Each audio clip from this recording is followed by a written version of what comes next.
Welcome, everyone, to the Zorich Podcast. I am Chris Zorich, and on today's show, we have another Notre Dame legend, All-American at Notre Dame, current defensive end for the Pittsburgh Steelers, future Pro Bowler. I think he should have been in the Pro Bowl last year, but that's just my opinion.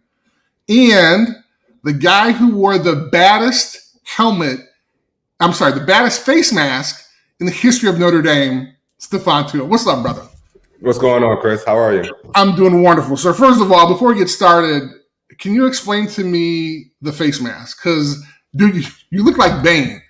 And first time I saw it, I was like, oh, my God, is that even legal? No, well, yeah. We try to get as illegal and legal as possible. So how did that work? I mean, did you see it somewhere? Did you design it? How did that work? Well, actually, it was inspired by Justin Tuck. Okay. So Justin Tuck kind of had a similar face mask in the NFL. Okay. And I also wanted to have that face mask, but I wanted to add a little bit more bars onto it in college. And the goal was just to make sure that it was still legal to play with.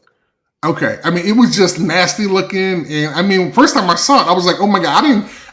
Actually, I saw the face mask before you were like kicking ass in Notre Dame. So I was like, whoever wears that face mask has to be like an animal. I mean, you were devastating folks. So, I mean, like literally, it looked like you were Bane. I mean, it was covered you all up. And for those folks who haven't seen it, please check them out on YouTube. It is great. It is. The only thing I was kind of worried about, I mean, did anybody poke in your eye? Because you didn't have a bar going up and down. No, nobody got a chance to poke me in the eye. Nobody. Okay. All right. That's cool, man. Sorry. I mean, this is just, it's my podcast, so I'm allowed to ask the weirdest questions possible. So before we get started, I kind of like to talk to you about kind of growing up in Georgia. And I think it's kind of an interesting childhood you had. Can you talk to us a little bit about that? So I was born in Miami, Florida. And I wanted to play sports, but if you're from Miami, you know Miami have a weight limit on age limit, and I always was outside of it by like 3 or 4 grades. So oh my God. I never was able to play. So you were always this big?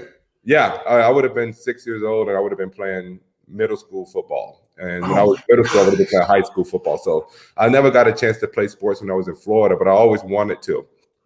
But we ended up moving after my mom graduated. She graduated from Johnson's Memorial, not Johnson Memorial, that's where I was born. She graduated from a college down there, criminal justice, and she became a cop, deputy sheriff for Gwinnett County Sheriff Department. So after my elementary school days, after 5th grade, we moved to Georgia. We packed up the house that we was living in because we were living with my grandmother. Okay. We packed up this big U-Haul truck, and I mean, we just trekked. We went up north, and next minute, you know, she was like, this is our home and this is where we're staying at. So from there, middle school, I didn't get a chance to play because I was raised in a single race household. So I didn't have an opportunity, and being new to the area, I didn't know anyone to be able to take me to middle school practice. So missing out in sports in middle school too. But when I got to high school, it seemed as if everything was going to, keep recycling itself. It was just going to keep happening again. The same thing, not having an opportunity because somebody wasn't able to take me. And I really wanted to play football, like really did. Like college football Saturdays and the home, I went crazy. I went nuts. I used to love watching Florida Gators. I used to love watching, of course, we're down in the SEC territory. So for me not to have a chance to play football would have been devastating. Okay. So at the high school, we moved to but now, was it always football? I mean, did you like other sports or? No, I loved other sports. I like watching sports. I love watching basketball. I love watching when the track came, the Olympics came. Okay. I love watching all of the sports. I love watching swimming. Those usually was the ones that I was able to get on TV. So usually all the sports that you was able to get on like, regular antenna TV, that's kind of like what I did. Okay, regular antenna, huh? Yeah. That's kind of like what I loved to just get a chance to do. But football to me, the game, and being able to see guys celebrate with each other. And I always was home with my brothers. So I had a chance to have like friends growing up because I always had to watch my brothers. I always was like the father figure at a very young age. And so, you're the oldest of? Yeah, I'm the oldest of 4 boys. Okay, 4 boys. Okay. Yeah. So for me to have that opportunity to be able to join a team, it was really joining the team to create friendship at first. It wasn't Wow. the goal of making it to the NFL. It was more to be able to be a part of a team and, you know, have friends. That's kind Right, of what I exactly. really wanted to do at first when I played. Wow. That's great. But from there, we end up, you know, I remember going to high school and we moved to an area called Monroe. So imagine Okay. moving from Miami, Florida to a country rural area. No, I slowly was moving there. So we moved from Miami, Florida to Gwinnett County, Okay. Lawrenceville, Georgia, which is, you know, kind of more urban. And then from there, we moved again, because we moved a couple more times. We rented homes. We moved again to a rural area, and it was right outside of Monroe. It was in the middle of Winder, Georgia, in the middle of Loganville. And if you know the areas of Georgia, you know exactly what I'm talking about. Just kind I of mean, so we talking like farms or like yeah, we talking about I had a tractors or farm in my backyard. wow. Yeah, and it was an area where all the cows and bulls hung out at. So every my morning we got a nice fresh smell of cow dung. What? And like, Well, okay, so how does you obviously have a chance to kind of play, but I'm assuming because you haven't had kind of like the opportunity with Pop Warner, Little League, or anything like that. I mean, your first year going out, were you just kind of like this big dude, kind of that couldn't move, or did you have some moves?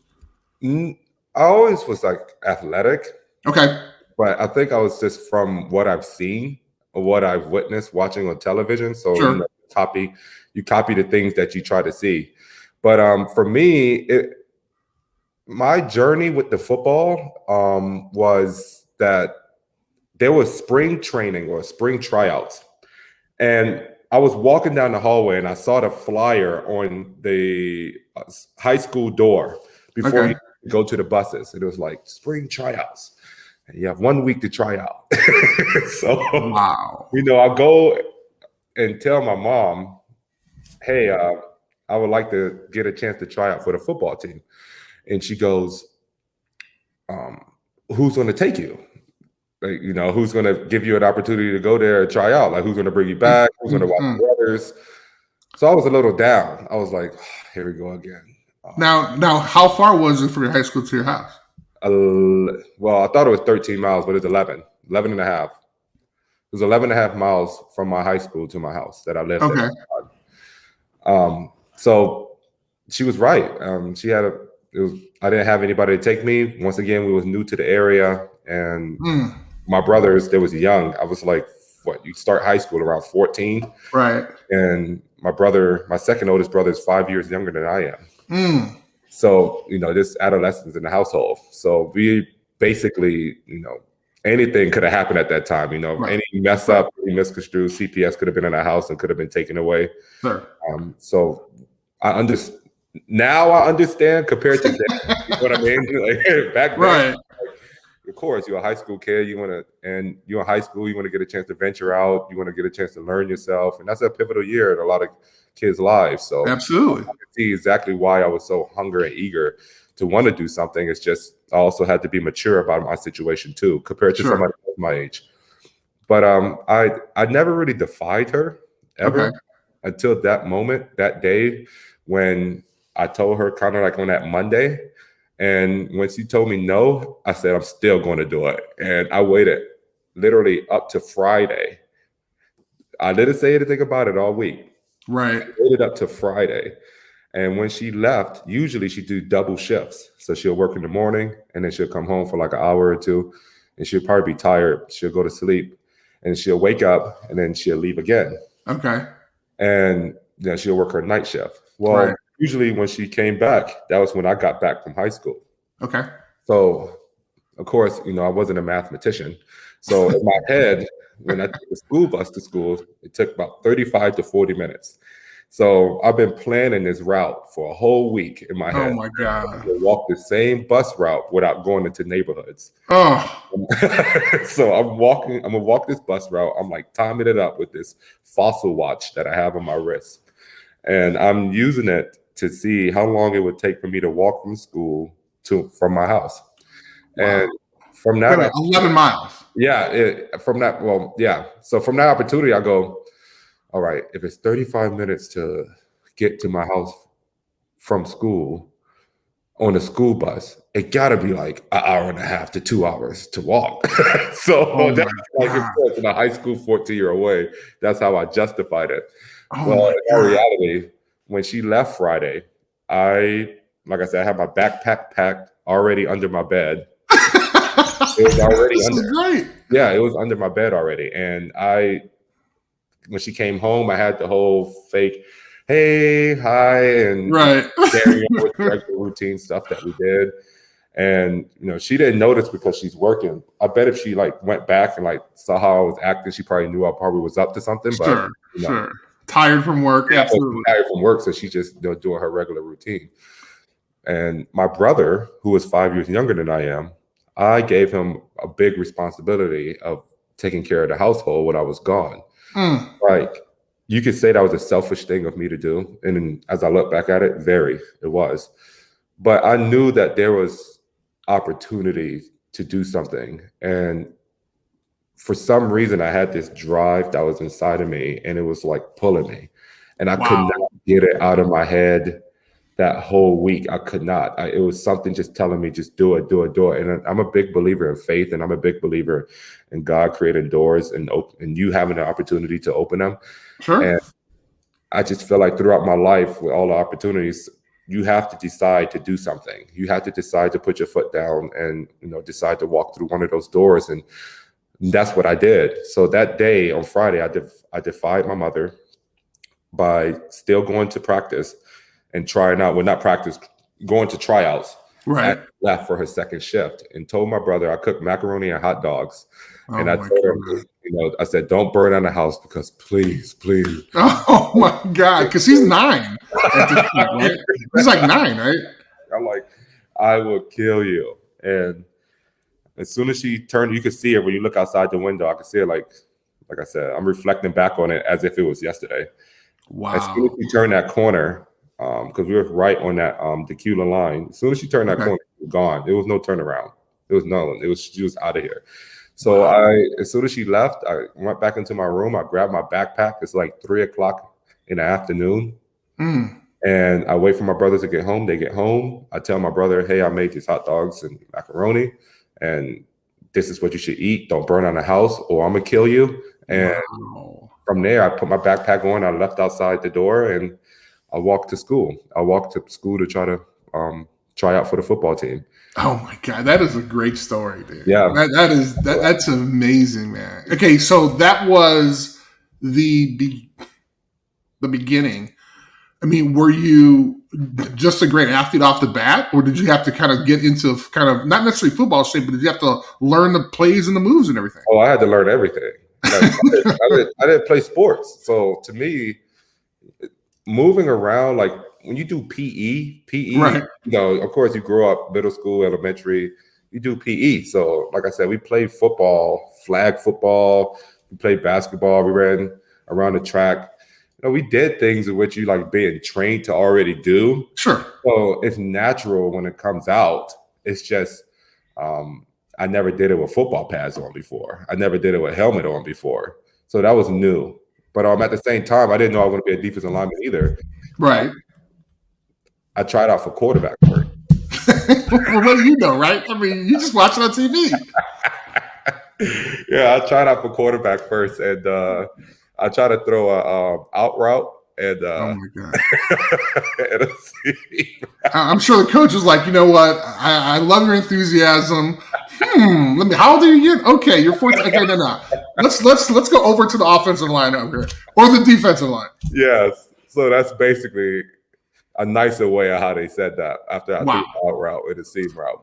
Okay, so how did your mom kind of find out, or did she, or what was that conversation? Well, this is how she found out. She usually calls when she makes it to work. So when she makes it to work, they get checked in.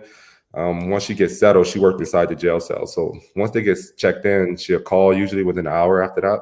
Okay. And my brother answered the phone, and which he should do because he was 9. And he was left in charge. Yeah, so he called, and of course, I'm gonna get killed. That was, like I said, I go back and I think about it and I reflect. Of course, it was one of the stupidest things to ever do, because I literally put my family at risk to try to make a dream come true. Sure. So, but anyway, I knew what was coming already. So it's kind of like, when you got an ass whooping coming, you just kind of do what you got to do. Right. it's just that's just life, and that's kind of like what happened. But the worst part was, that's not even the worst part. The worst part is, so on my journey when I was walking, and if you're in Georgia, like in the spring towards summertime, it is hot. And not only that it's hot, I'm passing all sort of home. Like, a kid from Miami, and I moved to Gwinnett County. Like, you don't really see a lot of Confederate flags. Like, you don't see a lot of those things. Wow. I'm walking down and I'm seeing all these special looking flags. And I'm just like, gosh. for the first time to me, I'm like, wow, these some weird looking flags. And you start really looking up like what the flags and the meaning was behind them. Sure. And I mean, people driving with big trucks with the flags on them. Oh my God. Just big trucks in general. So I'm walking on a gravel, kind of tilted like this, just making my way. A little kid that don't really know much, just having a goal of just trying to make it there and try out for a team. Sure. My timing was off. It was off by like 2 hours.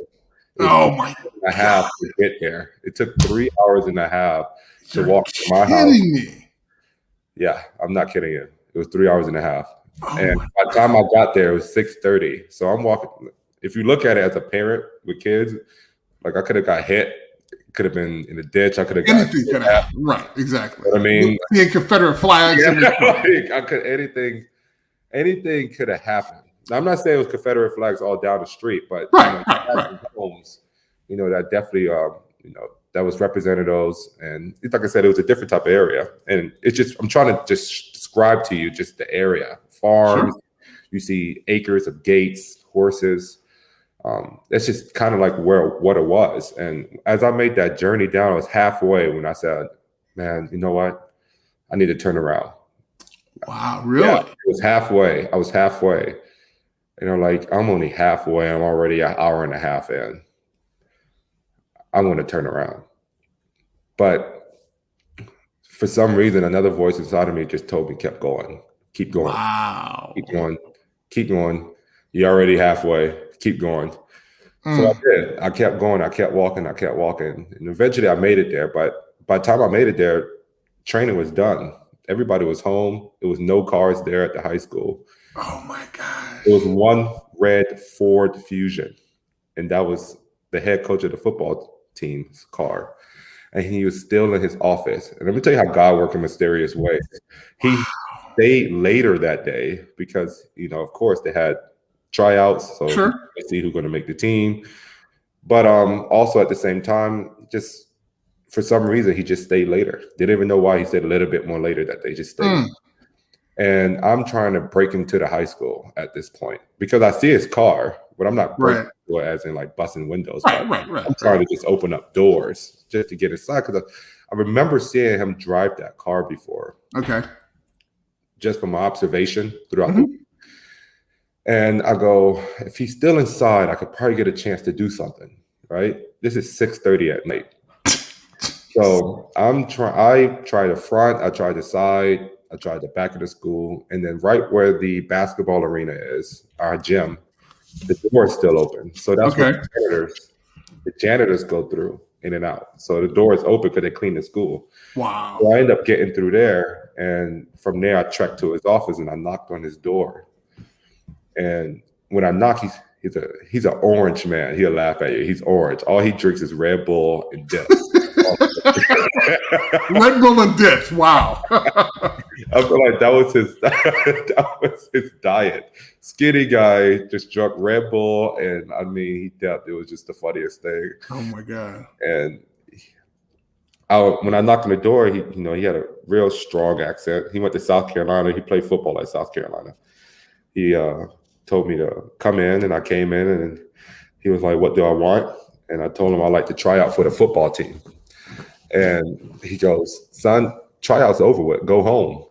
And I think he thought that I was from there. So I told him, I said, I'm not from here. And I just walked a lot of miles to get here. He said, where you came from? I said, Bethlehem, Georgia. That's where I live. He said, you came here from Bethlehem. So I said, yeah, coach, I came here from Bethlehem. But I said, if you give me an opportunity, I promise you, I'll be the best player you ever had. I'd be the best player you ever had if you just give me the opportunity to try this team. Because I could have go back. If I went back, I already you already knew it was coming. I couldn't go back a failure. No matter what, I don't know if that was driving me more than being able to go back and just be a failure and a loser. I said, I can't do it. Like, I need to showcase something. I need to show you like what I could possibly do. I don't know what I could do at this moment, but I just knew that I could do something. So he was so caught off guard by somebody like me at the time coming in, trying to a team that didn't really win any games. Like, the high school wasn't known for winning football. I didn't know that. Like I said, I'm new. Right. So, they went like 0-16, 1-16 in the varsity. Like, it wasn't. Yeah, it wasn't. I could have tried out for the team the following week, Monday, after school. You didn't know. Yeah, but to me at that moment, it was life or death. You know, this is it for me. And I always felt like that was like my journey that God wanted me to take to showcase to myself resiliency, also to trust in Him. And everything, sure. I mean, it was a lot of things to me that went in that, because from that opportunity of him dropping me back home, he said, okay, I'll take you back home where you live. And I told him Bethlehem, Georgia, and he got in the car. We got back in the Red Fusion, and he started driving me back. He's like, here. I'm like, no. Hey, keep going. Wow. He dropped me off at my house, and I would never forget. He was like, son, you walk from here? And I said, yeah. He was like, you could be on my football team any day. Oh, I got the chills, man. That's awesome. That's a great story, man. Well, after that, I was on a football team.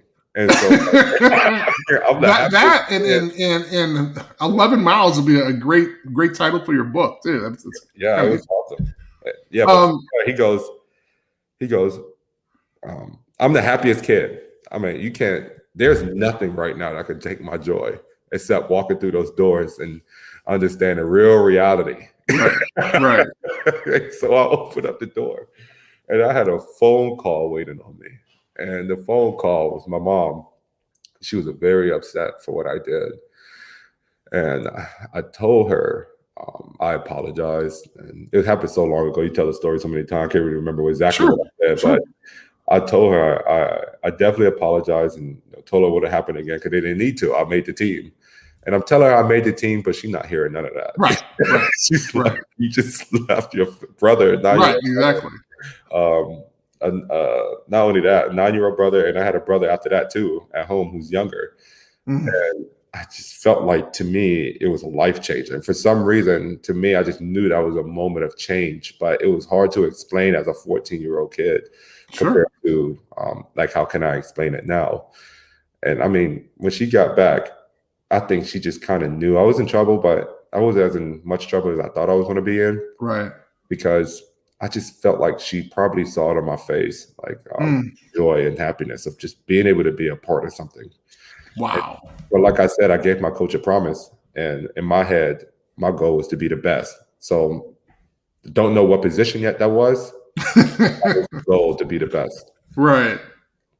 So it's kind of interesting because it's also fascinating as well, because you talk about someone who just started playing organized football in high school, and you have a chance 4 years later to get scholarships, right? So you have a chance to have your education paid for you, and you're in the Georgia area.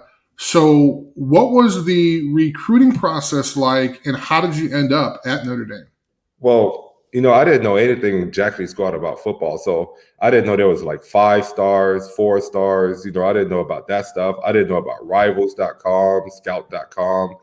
I didn't know anything. I was learning along the way. So my first year, I still didn't know anything, because I still had to figure out a position. So like I said, I tried out for quarterback. That didn't work out. Offensive line, that didn't work out. I didn't like receiving hits at all.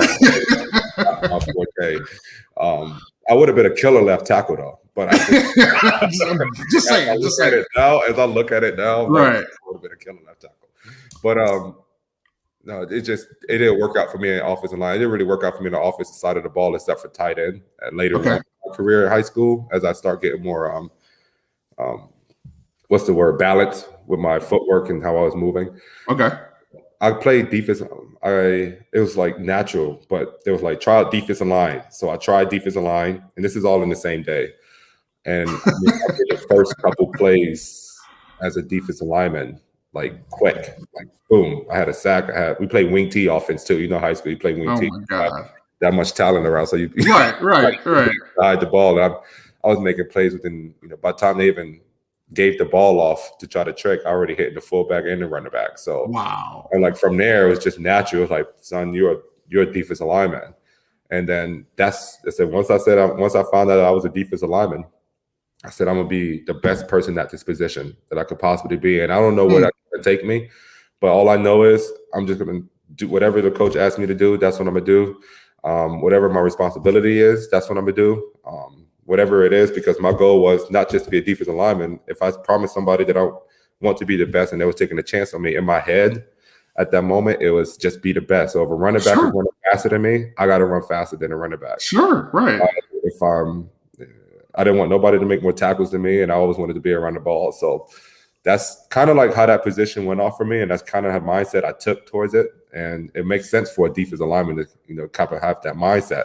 And of course, definitely have it installed throughout my career in high school. So as you know, I didn't get a chance to do varsity though, because I was so new. So I freshman. Wow. So you were actually on the freshman team. I was on the freshman squad. Oh my God. As I look at it, I was on the freshman squad. I didn't touch varsity until my sophomore year. And I don't know if you ever heard, I don't know if they used to do this back when you went to high school, but wow. Okay, yeah. Way back when, right? I don't know, but you do 6 quarters. You have 6 quarters a player could play. But he can't play a full JV game and a full varsity game. So it's not that he could play 2 quarters JV, 4 quarters. Okay. Or 4 quarters JV, 2 quarters varsity. Right. My sophomore year, I was able to play 4 quarters JV and 2 quarters varsity. Okay. So like every year for me, imagine like being new to something and you just getting thrown with just everything. For 4 years, just like wow. Getting physically, I was gifted, but didn't know how gifted I was yet. Sure. I have so much information that's getting thrown to me. I didn't even have time to really know how to analyze myself and process it. Right. And if I go back now, if I had the brain I had now to go back to high school, I would have been killing everything. I would have been out of varsity as a freshman. That's great. But that's what I did from sophomore to JV year. And my junior year, I still did varsity. So I did 4 quarters varsity and 2 quarters JV. Okay. And so I'm just getting games in. I'm getting extra games in. And I'm getting to a point now where my JV level towards my end of the sophomore season, I was getting better. I was starting to make more plays, and I was starting to make more plays in the varsity level too. So my coaches recognized that. And as a player, when you start getting your coaches to recognize and make you feel good, you doing something good. That was my validation. I know I'm doing something good. I'm gonna be doing something good. So varsity next year, my junior year, I got elected to go into varsity, but I still had to do JV for 2 quarters. Yeah, because we didn't have enough players. It's a rural school, so you still have a squad. So I was doing varsity and JV. So I've been doing 6 quarters for 2 years. But with that extra practice and that extra rep, I was just getting better week in and week out. And started getting to a point when I was just chasing running backs 40 yards down the field. I was playing defensive line, linebacker, and DB, and was doing some freaky stuff out there. Really, and but I still didn't have a star. I didn't have a 1-star. I didn't even have a 1-star. I didn't have nothing. I was unknown still. Wow. So by the time after my end of my junior year, though, I started to get more athletic because I joined the basketball team too. Okay. My football season after my freshman year. So once the gate was open to join the football, I'm like, I'm going to start joining other things. I'm doing everything. So after I joined basketball, I would probably say after my football season of my freshman year, that's when I really started to get even more athletic and better with my footwork. Sure. And I ended up becoming a better, I think, athlete overall because of that. Because, basketball, you got to like run and catch the ball. So I started being able to do that pretty easily and pretty good. And that translated to football. So I ended up playing running back for 7-on-7. Okay. Yeah, it's the craziest thing. So my senior year, Coach Flegg calls me into the office. His name was Matt Flegg. And there's a letter on it. And I guess, you know how scouts are in college. It takes one person to find you. And once that one, all of a sudden, right. So somebody saw me doing, I guess, 7-on-7 and was interested that I was playing running back at my size, outrunning defensive backs and wheel routes. Oh my God. And I only had 3 routes. I only had a flat. Do this, that, yeah. A flat, a cutback, and a wheel route. And that's the only thing I ran. And usually we ran the wheel route when we've been running the flat the whole time. So the ball, dumping it, he's dumping it, we just get a couple yards. And then I hit the wheel route when they was thinking I'm just going to do that. And then it's pass them. And I mean, I catch like a 70-yard touchdown pass on the wheel route. Wow. And like over this top DB that was like supposedly going to an SEC school. And Clemson must have saw that during that summer because that's when we did all that stuff. And the next year, going into my senior year, this is when all the accolades started to come now. The next year, going into my senior year, I had an offer on a table, but I didn't know what a scholarship was. So Coach Flegg goes, he says, son, I want you to open this letter. So on the letter, it goes, I see a paw. It's like an orange paw. Right. And it says, it's from Dabo Sweeney. And he, I didn't really know Dabo Sweeney, but I know of him, watching college football Saturday. Sure. So I open up and I read the letter and it goes, the University of Clemson, yada, yada, yada, yada, yada, yada. You have received a full scholarship to go to the University of Clemson. That was my first offer. Wow. Of course, when I read this, I was like, what is this? so I don't know like what this is. And then Coach Flegg had to break it down to me. He goes, son, you just received a chance for a school to pay your tuition for you to play football for them. So I'm like processing it. I'm like, okay. Wow. So you telling me a school is going to pay for me to play football for them? He was like, yeah, like, like the University of Clemson. And then we looked up like what the tuition was to go there. And like, it's no way I would have been ever able to pay tuition, just to even go to Clemson. Sure. That followed that afterwards, after you started tuition, it was like I would have had to rob like 10 banks to go to some of these schools for 4 years. And Clemson was the first offer to give me that. And once I got that first offer and got a chance to get that taste of like, oh man, schools is giving me offers to play this game. Right. That's when I really started taking off. And I really started to like, I'd probably say be insane and be even more freakish. But once that Clemson offer came in, I mean, the next week after that, I would probably say I was having garbage bags. I was throwing those garbage bags week in and week out of offers. And, the schools, of course, sending you their stuff about what's so media guides, right? Yeah, what's so special about their schools. And I was receiving phone calls and I was receiving all sort of things, just like, hey, we're interested. We would love for you to just come up and visit during like, so you have like a rookie thing. I guess they have something where the universities consider their talent player that they want to go to their school. They all get a chance to come together. It's like legal to do it. Right. And I was having opportunities to do all of those. And that was able to propel me to do All-American type of thing. So I was able to a scout All-American because now my name was on the map of like, okay, this kid just got a Clemson offer. Who is this kid? So I started to get this opportunity to like compete against top kids in the state of Georgia at first. So something super small.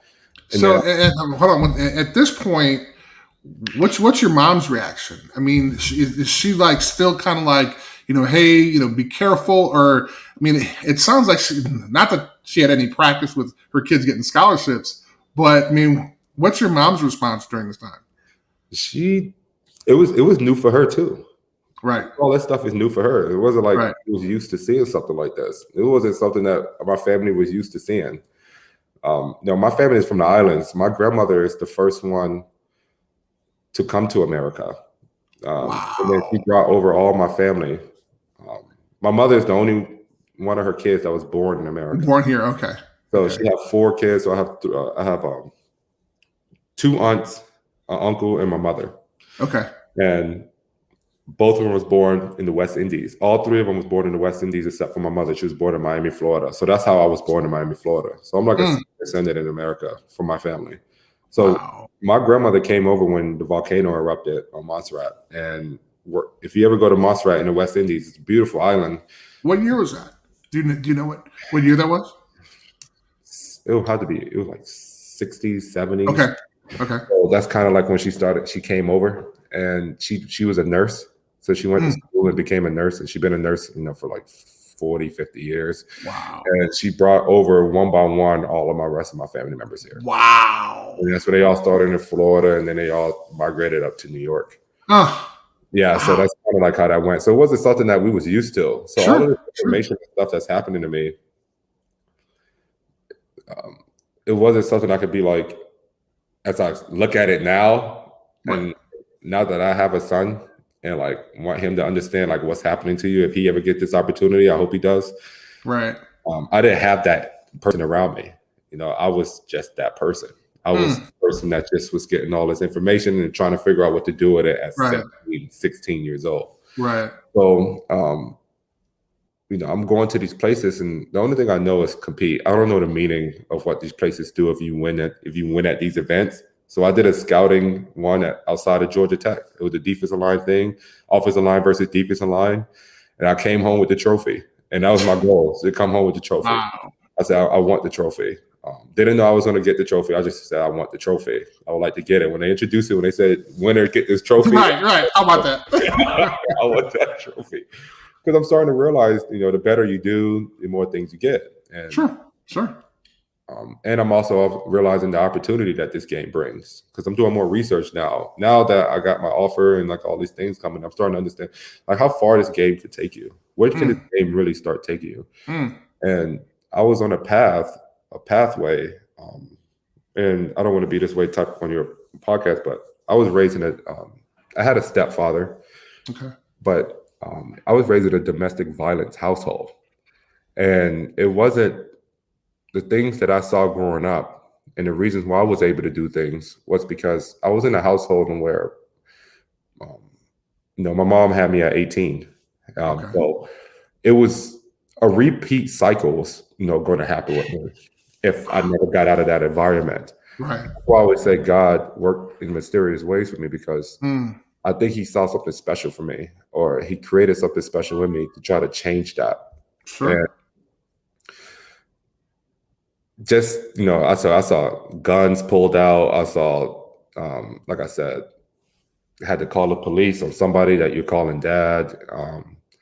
I saw, just having that moment with my mother when you see like, blood in the face, it's just like, it's the craziest thing. And that opens you up, that makes you aware. And when that happens, I just knew how to like comfort my brother. So I came from this comforting state. Like, you just kind of feel the energy, you feel the vibe, and you become quiet because, you just feel different. And like I said, that also inspired me to I wanted to be out that environment. That also was an inspiring thing for me to try to just be away from, because I wanted to not be involved in that anymore. So that is another reason why I did take the chances I took. I didn't know how much it would change our life. I just wanted to be out of it. And from me doing that, I was able to change a lot of things. Yeah. You're listening to the Zorich podcast with our guest for this evening, Stephon Tuitt. I mean, these are amazing stories, because this is what helps kind of form you as an individual. You know, I came from a crazy household, single parent. I was her only kid. And we were so poor. We had to dig in garbage for food sometimes, right? But it was that drive. And I wasn't allowed to play football, never played organized football. I didn't start playing until high school, like yourself. And my coach talked about how I'm playing with this hate. And my mom hated it. She's like, what are you talking about? No. And he was just, it's something different. And so when I got to Notre Dame, I mean, I was fighting every day in practice. I got thrown out of practice all the time. And much like yourself, right? I saw this as an opportunity. Now, I didn't know about pros or anything like that, but I was able to get a scholarship. And so that's why I think that situations like that, even though they're horrific, hard situations to go through as a kid, that's what allows you to become the man, the person you become. And it's those adverse kind of rough situations that you go through that help form you as an individual. And then all of a sudden you look around and you're of that age. You're like, well, there's a lot of things that I know I'm not going to do. Now, granted, I didn't learn a lot of things, but there's a lot of things that I'm not going to do. So I'm not going to bore you with my stuff. But it's interesting because now you're obviously in the heart of Georgia. And you have Georgia Tech, you got Georgia, those are SEC schools. I'm assuming those schools offered you scholarships as well, right? Yeah. So I did camps for those too. Okay. I did 5 or 6 camps. In each camp that I did, I won. And Georgia camp was another one that I did. And they did give me an offer too right before signing day. It was between like another Ray Drew, Jadeveon Clowney, and I think it was like super heavily with them. So they was already invested in them. So Georgia Tech gave me an offer. Okay.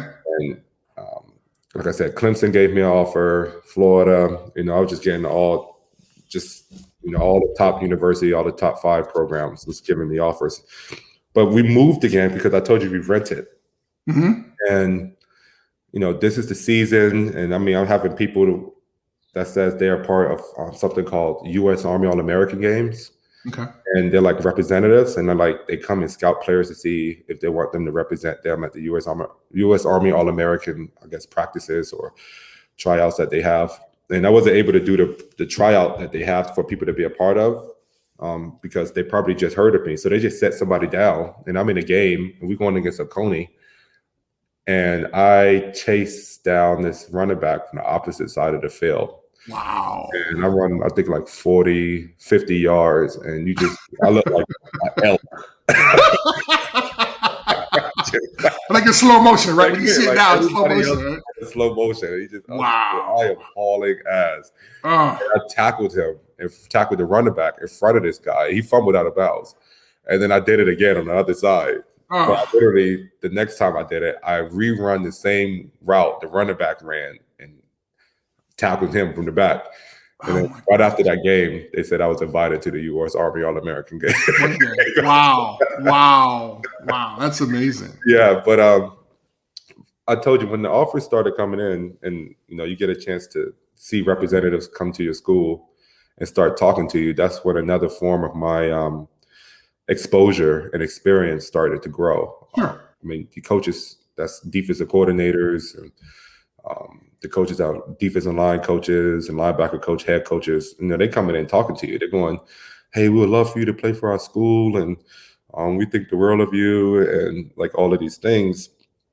And to me, it was just, I was flattered. I was like, wow, I was flattered. I was just like, wow, this is awesome that you're taking time, because I'm still respectful. I'm not like, my mom would kill me if I wasn't respectful. I'm still like, yes, sir, no, sir.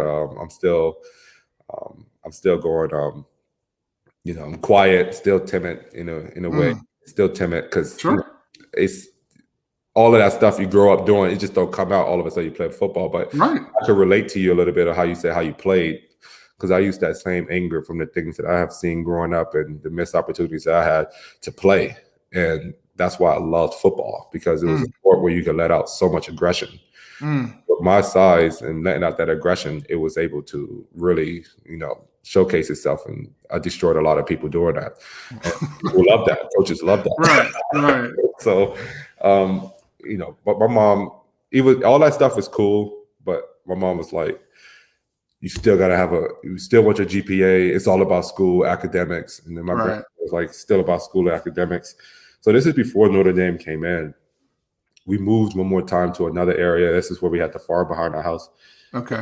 A month after we moved there, or a couple months after we moved there, I got this letter in the mail. And I'm like, by this time, it's a lot of letters coming in. Right. By this time, it was a different type of letter. It said the University of Notre Dame. I opened it up. And I mean, gold dust comes out. You start hearing right. And no, it's like you've been presented with like something, the coolest thing you could probably ever be presented with. Oh my God. So I opened up the letter. I mean, it's gold dust flakes just like falling to the ground. I feel like Peter Pan. I feel like I could start flying. This is nuts. Like, what is going on right now? I read it, and I knew it was a letter of to be able to go to that school and play football for them. But it was a cool letter. It was different than the other ones because the other ones was just like on blank, regular white paper. Right.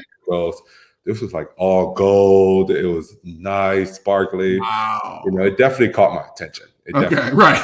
But I didn't know where Notre Dame was. And I didn't know anything about Notre Dame. And to be honest, I didn't really know much above Virginia. I kind of knew about West Virginia because, of course, West Virginia at the time was rocking. Sure. And like I said, as a person, I didn't start playing sports to high school. And like I said, being down south, the only thing you just really paid attention to was SEC schools and ACC schools. So I didn't know what Notre Dame could give you or what it could bring and what's the opportunity that could come with just going to a school like that. So my first time going to that school, we drove everywhere. And it was, I think 10 to 12 hours. It was 10 to 12 hours to travel. But it was cool. It was cool because we got a chance to see another part of America. We got a chance to see, the Midwest where it gets cold. The Midwest and, go through Virginia and the mountains. It was really cool. It was a cool drive. I was excited. I was nervous. My heartbeat was racing. Because once we got past Louisville, before we got to that bridge, I mean, it was after we got to that bridge, it was nothing but like wheat grass for like no buildings, nothing. Like we was just hoping that our car don't break down out here. I just felt like it was just that type of place to me. So we get to the university. I mean, it's just nothing, and boom, you get to a couple small homes, and the next thing you know, you have this giant stadium that's right there. And you go in, and this is Michigan week. This is when they had Denard. Yeah, this is no Shoelace. Everybody know about Shoelace now. He's like everything. Right. This is when they came to town. So, it's Michigan week. It's so many cool things happening on campus. It was so many.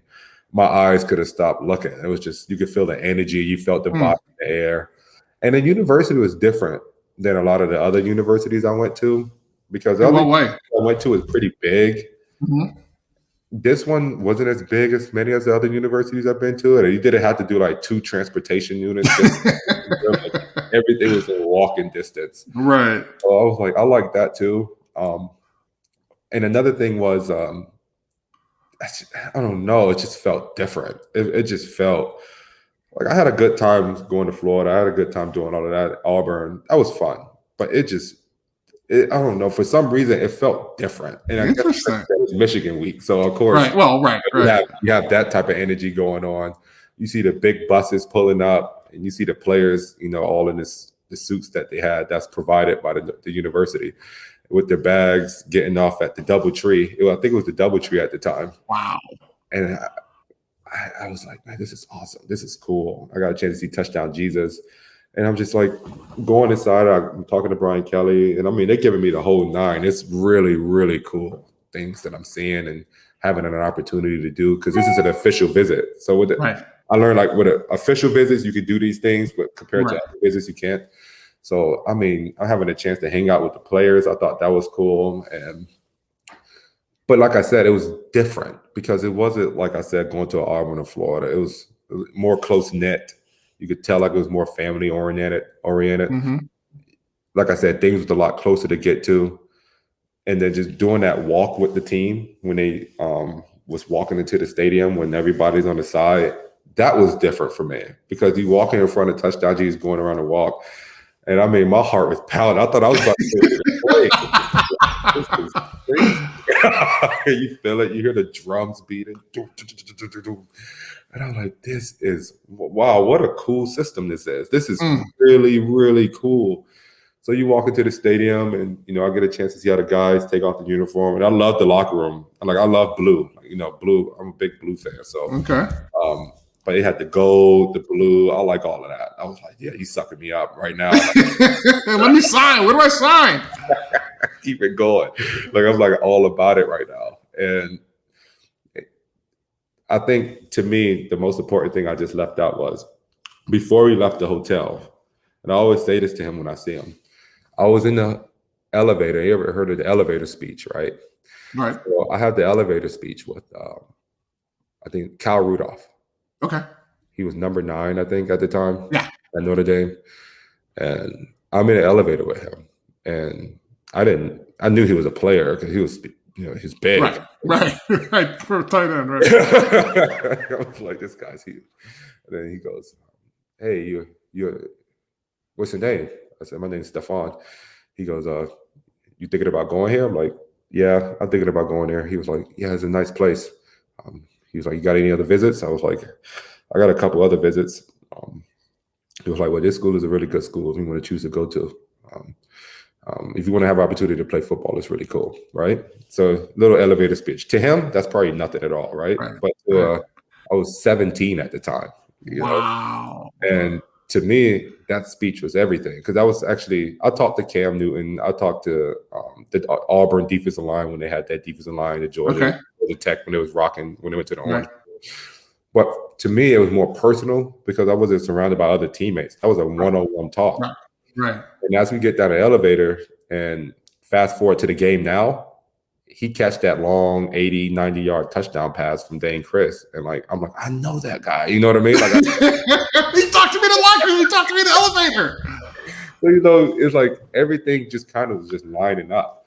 Wow. Even though Denard Robinson had a historic day, he was just running up and down that field all day. He was just like, nobody could stop him because he was just that fast. He was electrifying. So, which is why they needed you. It was a perfect opportunity. Yeah, I didn't care because to me, I was like I said, I was part of a high school team that went 0-16. And then by my senior year, when I was able to play varsity, we won 11 games. And I mean, we had the whole town shutting down going to a high school game. So the need to create opportunities from a losing team wasn't a big deal. It was, I love this. This is something I embrace. I'll take this on. This is not going to stop me from going here because you're not winning as much. To me, I was like, we can make it to the championship. I could be a part of that reason we make it to the championship. And that's how I always thought. Because when you're on a team that don't win many games in high school, and that's the first thing you know, and then anything's possible. Anything's possible, exactly. Right. The whole world is possible. I mean, we had Deshaun Watson, AJ Johnson, Grady Jarrett. My senior year, we were going against these guys, and we made the third round of the state playoffs. We played Sandy Creek before we lost. That haven't been done since 1960. 1960 for a small town in Monroe to have an opportunity for people to shut down their buildings. I mean, if you got Walmart almost shutting down, if the Walmart parking lot, it's not, in those type of towns, it's not full, and majority of the customers is going to the game. Right. You got Chick-fil-A not full. Chick-fil-A, was packed out before the game, and then next thing you know, it's not packed out anymore because everybody's going to the game. Right. We went undefeated before we played Deshaun Watson team, and they came and kicked our butts. They got recruited players though. We was a bunch of, my team compared to their team, they recruited the best team. They recruited the best players. Right. We was like farm boys, it was just like, I call it the Boys of Fall, that song. It definitely was an example. That's what we listened to for games. We always listen to that song, The Boys of Fall. So that hit different for me. When they had peanut butter jelly sandwiches that was made by moms and dads, totally different. Just eating it. You're not thinking at the time that, hey, we about to go against, what somebody is considered to be like a prolific quarterback right now in the NFL, or a prolific defensive lineman, or a prolific DB. or linebacker for the Denver Broncos now. We just going out here, some young kids that's probably going to be a police officer, probably going to be a teacher, farm. In the town, right? Yeah, they're going to stay there. This is their biggest thing they got. And this is not many people have opportunities to go to big universities from the high school that I went to. Right. And we got top 5 programs all lined up on the first row of the bench as we do our walk across where the fans sit. We always do that walk for like a gratitude in high school. Okay. And you see LSU, Alabama, you see all these people just walking. And I mean, it's nuts. And I mean, they kicked our ass, but it was fun. We went 6-0. We lost 1 game, and that was it. Wow. And then we went undefeated again. Well, not undefeated again, but if we start over after the loss. Right. We went 11-1. We had 2 games away from going to a state championship, but we just didn't have the firepower for Sandy Creek. But so once again, fast forward to going to Notre Dame, that's how I thought. In my head, I was like, this is what I could do here. I could do that. Sure. So going back home after that, I said, man, this is an opportunity. I got a tremendous opportunity right now. I'm really starting to grasp. I'm really starting to understand. I did a lot of research. I'm really like, oh man, it's between Notre Dame and Georgia Tech. I really like Georgia Tech. Georgia Tech was having a good year that year too. They had that slow team. They had a lot of good defensive players, and they really liked me. And I had another school in which I just fell in love with. And I'm like in the middle. Like, these are 2 great universities. And like somebody in my position, you're gonna be thinking that. You're thinking like Georgia, Alabama, like right. My household, we were taught, education. But at the same time, these top schools that had education was doing really good too. They was doing really well. And so it was like, boom, and you have double sword. Like, you had a chance to get education and football. So I was in a dilemma. But I didn't have nobody to really talk to. I did, but somebody personal to talk to about that situation. And I always wish, you could wish for everything, but I always wish when I was able to go back and I wish I had to be able to have that real conversation, because I ended up decommitting from Notre Dame just for a day. Because I decommitted from Notre Dame for a day. When I committed there, I said, no, I'm going here. I'm committed. I was committed for the longest time. But I decommitted for a day. And Coach Elston could tell you this. He was he was pissed. And he was not happy at all about the whole situation at Georgia Tech. But I decommitted from Notre Dame and I went to Georgia Tech for 24 hours. 24 hours. Because it was getting close to signing day. And I started freaking out about being too far away from home. I started being like, okay, because I was a man of the house. Sure. So for me to be away from home, I was like, oh man, who's gonna watch my brothers? Like, if anything was to happen, like, who's gonna be able to be there? But that wasn't my responsibility. My responsibility, God had me on a different path, and I had to take care of that path. And what's the conversation with your mom like during this time? I mean, saying, hey, I'm leaving. I'm gonna leave now. I mean, I'm the man of the house, and if I leave, I got my younger brother's there, but this was my responsibility. I mean, was there that type of conversation with your mom? No, that was a super mature conversation to have around that time for me. Okay. No, but it was my mom and my grandmother really was big advocates of Notre Dame. Okay. They liked Georgia Tech too. They did. Uh-huh. She was like, you do not need to be here. Like, you don't need to feel like you need to be here. Wow. This was one of the reasons why That's enough though. Yeah. To me, I was like, she still gave me the option, but they really was advocating for me to go to ND. So, And here's the thing though. It's one of those conversations where when they say, hey, go do it, you don't understand. All you see is what's going on, right? So you're saying, well, I'm man of the house. Who's going to do this? Who's going to do this? And they're like, listen, we got this. You go. And that's one of those things where, I mean, that's a lot of responsibility, right? Yeah, it is. So, I mean, if the man of the house is going to be gone, then somehow they're going to divide those responsibilities. Somehow they're going to do it. Now, you don't know how, but somehow they are. And allowing you to actually do that is really kind of a great opportunity in itself. Yeah, it is. And it's pros and cons of doing that, because now the pressure was on my youngest brother to be that person, in which he was the second. And now he's learning from somebody who was a kid too as well, what to do. And it's 12 hours away. So as a person that was sheltered majority of their life, I was able to go outside really and, have a lot of friends, because we never really lived in the areas that was concentrated with a lot of kids. We always were like on the outskirts. But at the same time, it was just a lot of responsibilities that I had that I was able to develop, like social skill wise. I was undeveloped in that area. There's a lot of things you undeveloped in because of the lack of, attention from your parents that help kids grow. So I'm going to a university where people are college prepped. They are prepared to go to this university academically. But I'm going here to play football.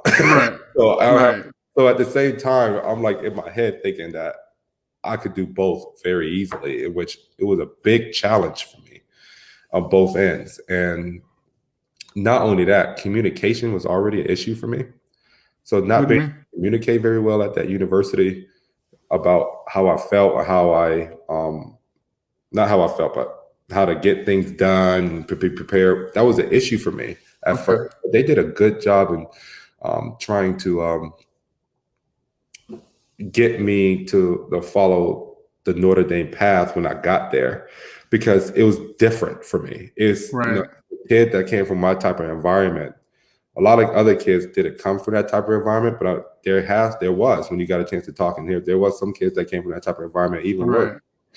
And that's why I really appreciate the school, because I realized me leaving that environment that I was in a weird way, it wasn't bettering me for the future to be able to be an adult, to be able to work in a way that's fulfilling for society, and to be a positive mentor for my brothers and for my mother. And and that's really a hard thing to say. Yeah. I mean, think about that, right? I mean, you're talking about what your mom, and you saw your mom bust her ass every day, raise some kids, going through all that kind of craziness that you mentioned. And then all of a sudden you're exposed to this type of environment, right? Yeah. And now you're starting to question, well, wait a minute, I should have grown up in a better environment, right? And then you're like, well, wait a minute. And it doesn't, and I'm only kind of getting hyped about this because the exact same thing happened to me, Stefan. I mean, I thought Notre Dame was in France. And as you know, Chicago is 90 miles away from Notre Dame, right? So I had no idea. So I often thought that as well, right? And then I felt guilty saying it, right? Because my mom busted her ass to raise me. And then now here I question, kind of like, wow, was I raised in the right environment? When the question should have been, or no, the observation should have been, she did all she could to raise me and allow me to have this opportunity to go to Notre Dame. And so you're right in saying that, because I wanted to stop you there, because I mean, that's a really tough question to have when you're, a freshman in college or sophomore, junior, whatever it is. It's like, wow, I necessarily wasn't raised in a great environment, but then you got to think the sacrifices that your family made for you to be successful. And I totally agree with you. You absolutely are correct with that. And going to that school, I just was so exposed to another way of being, another way of living. It was a more positive and more successful way of being. And it was hard for somebody like me at first, because I got a little homesick, because it's just you completely opposite. But once again, like I said, football, like I said, answer all questions at the time. Somebody like me in that situation. Right. And to be the best on that football field was all that I cared about. Eventually, I would learn, because that's what these universities, they do. When they get an opportunity to get a kid like me or somebody to go there and play, you're taking the chance that you could mold this kid to Absolutely. be like you want them to be at the university, but you know they have tremendous talent to be able to help also. You know, it's a lot of money in college football. It is. And to be able to have an opportunity to, once again, go to a national championship, that's a goal for every university. Sure. And I was a person that could help. I could help do that for that university. And we did. And along that way, it's going to be bumps. It's going to be ups and downs. It's going to be, you know, you're not going to feel like you relate to anyone. You're not going to feel like, you know, you just feel like an outsider, even though you got tremendous skill and talents. And when you step on the field, it's like you're the man. And then outside of the field, it's like a totally different world. And that was hard to adjust for me at first. It was very hard. But I think Notre Dame did a great job in not just keeping it as a bubble, but what I really did appreciate was not having football teammates as roommates. Right. Because I got a chance to have, I had a quad. So imagine being a quad. In what dorm? I was in Soren. No way. Are you serious? Yeah, I was in Soren. That's the dorm I was in. I was a screaming otter. I mean, I was in the turret in the basement. Wait, if you're looking at the front door, our turret was in the basement on the right-hand side. Mm-hmm. I was on, so I had the ability to build. I had a high ceiling. You know, Soren got high. Okay, right. So right. As I go back, I was on the third floor, so I had to walk stairs. Oh my God! It was awful. That's crazy. Doing the football season was awful. Other than that, it was great. But doing well, hold on. But during the summertime, it sucked because there was no air conditioning. Yeah, no air conditioning. No. It was terrible, dude. We had like 3 box fans. It was ridiculous. Ridiculous. No, but yeah, I got a chance to be around other kids outside of sports, and that really helped me be able to communicate more and understand people more. And I really do appreciate those guys that I was dormed up with, because it really got a chance for me to understand like their way of living, how they grew up. Sure. And you kind of realize like everything is not about you either. It's you know, people come here because everybody got different goals and aspirations to be someone. Right. And when I start realizing that, like I said, it's another experience, another moment of where I'm learning, you know, all this information is like clustered, like it's coming in, but it's trying to filter itself. It's trying to make a way for me to understand, but it's just so much information pumping in, because you got football, then you got my teammates outside of football, building those relationships. Then I have my dorm mates that I'm building a relationship with, that I have to understand how to, you know, prepare and study and do all these things. For a person like me, that was overwhelming. That was overwhelming. But so how were you able to handle it? I mean, did they have folks you could talk to at Notre Dame, or, you know, were you able to talk to older players on the team, or? Well, the academic advisors did a good job in like helping me stay afloat. You know what I mean? Okay. Making sure that I, you know, was able to stay and move in the direction to be able to, like I said, be eligible to be on the football team, and then at the same time, you know, do well to get closer to getting to my degree. Right. But the thing for me that really went down south for me was my real dad lived in New York, found that out. And I was super inspired to be able to like get a chance to play every Saturday and have an opportunity to meet him, because I always did. Sure. And now before this, you never met him before? No, never met him before. Only knew of him. So especially like how I grew up, I just wanted an opportunity to like get a chance to, you know, just know, didn't care how everything went.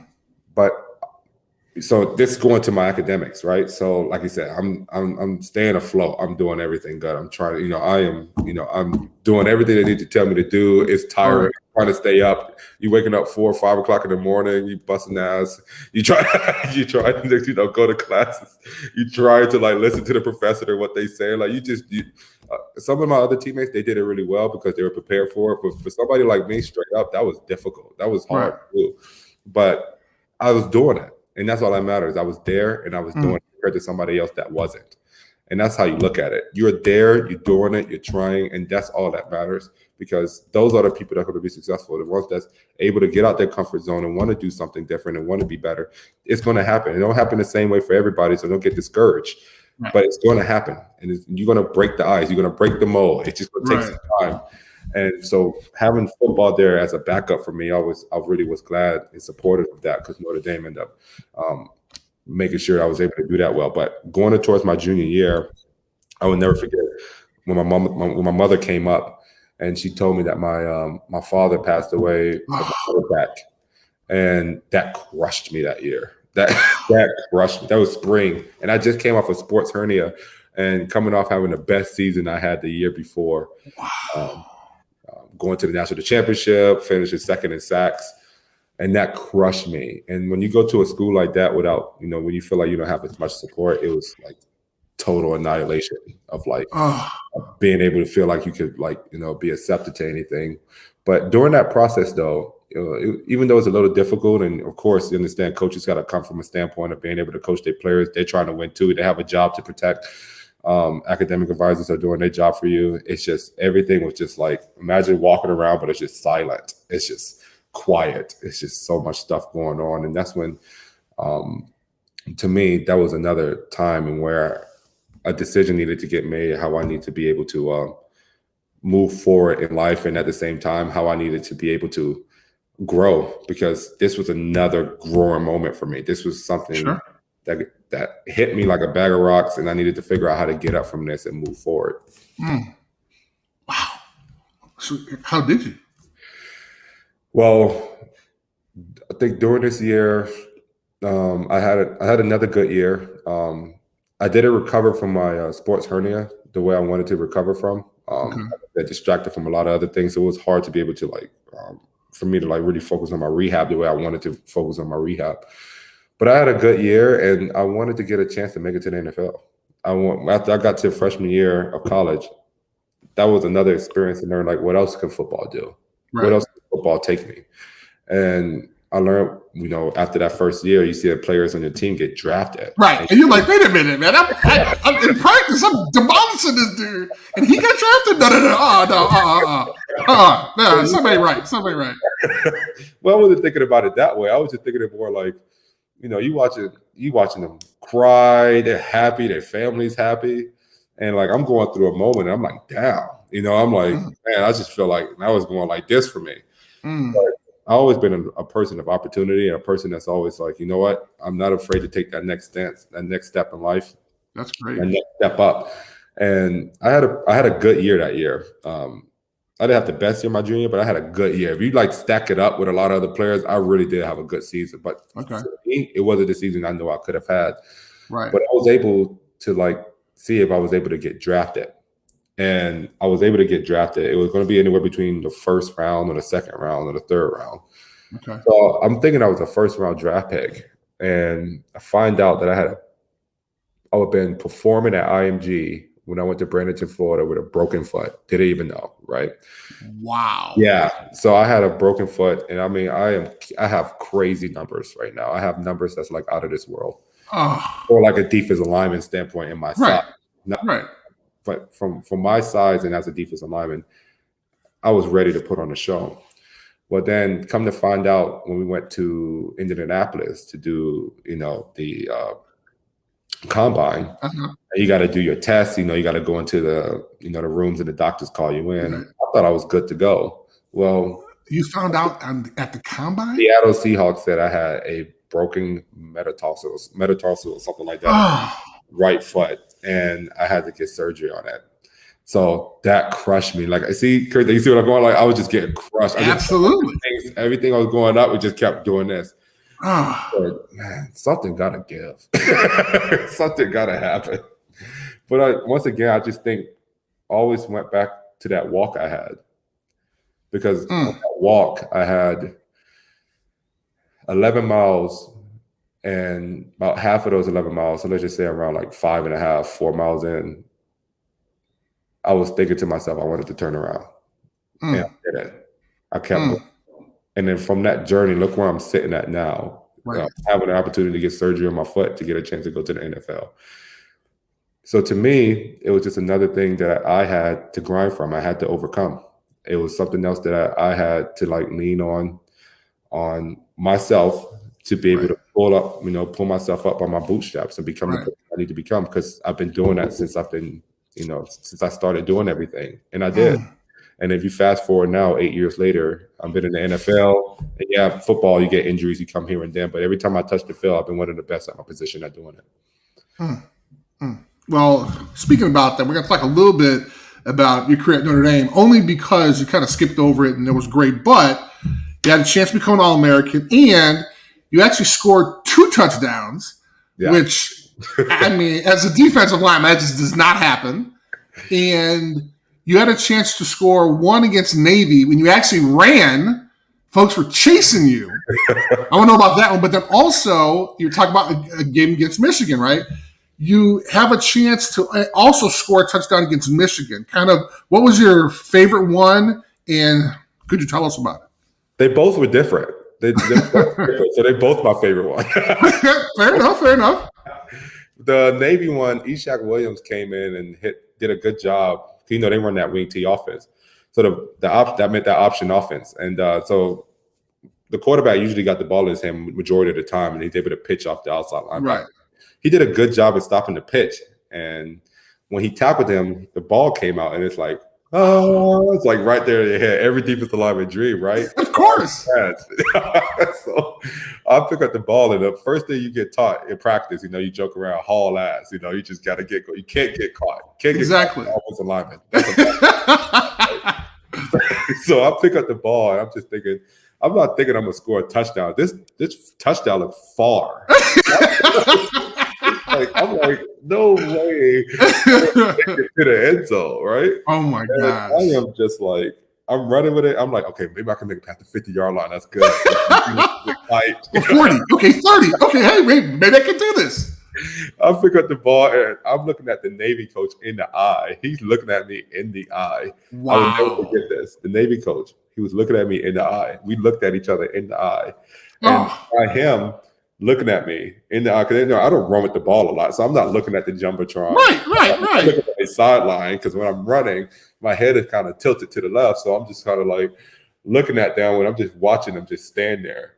And like nobody's really getting excited on their sideline because I was outrunning everybody else. So I saw their eye points that they was like, this guy is moving. This guy is out of here.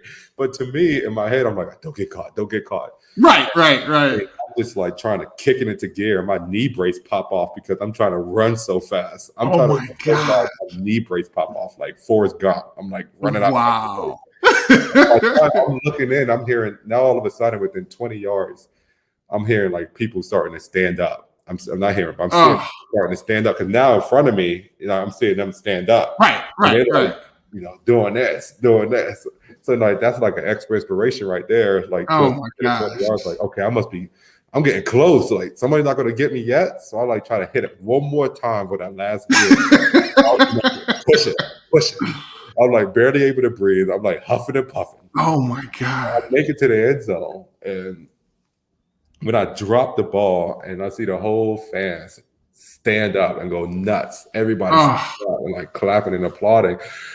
And I think Bennett Jackson, somebody jumps on my back and I died. I'm like, no, I can't breathe. I cannot breathe. Oh, that's great.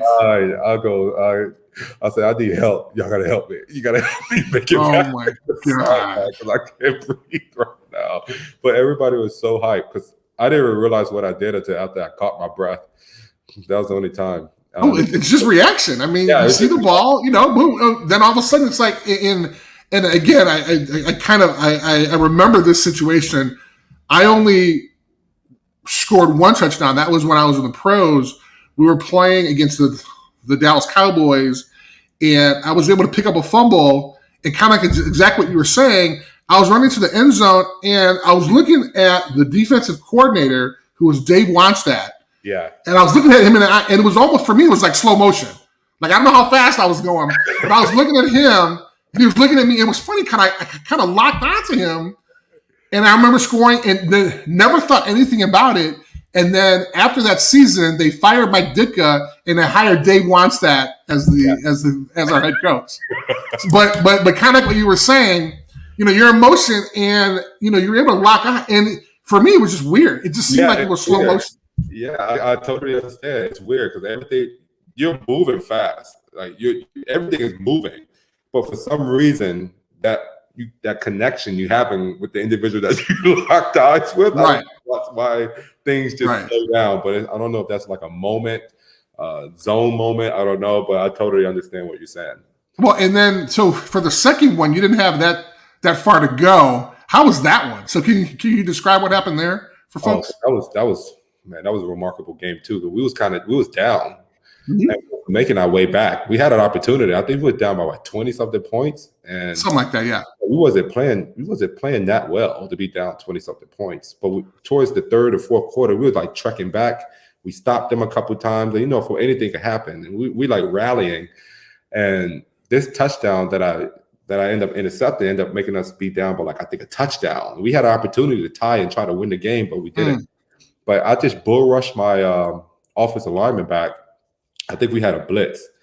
I bull rushed him back, and he did a good job in stopping me from going all the way. Okay. So I pushed off, and I went because I still have contain.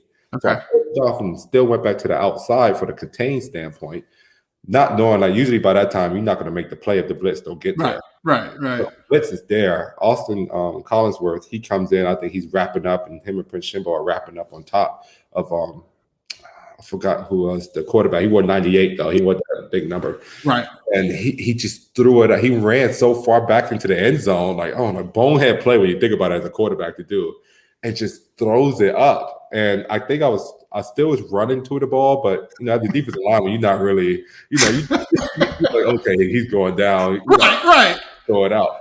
But he throws this ball up, and it's in my facility. And this is another moment where everything slows down. Holy shit, the ball is coming towards me. This is a moment to make. And I'm like, okay, I'm just going to be natural and let my athleticism take over. And I run to the ball as fast and close as I could get to it. And then I just dive. I don't know how I did it. Just did it. And wow. I was able to keep the tip of the ball from touching the ground. That's my God. Barely. Rolled over as soon as I was able to get it. You're a natural. You roll over, you got it possessed. Right. I get up, and once again, that Michigan stadium, all of Michigan fans were dead. There was just no way he caught this pass. And then you see all our Notre Dame fans was going crazy. And that's crazy. It happened so fast that nobody believed that I caught the pass. So I was reviewing it for 5 minutes. Oh my God. And I would have loved to be on the couch to see what that looked like. No, he got it. People probably was going nuts. He got it. People no, he don't got it. Right.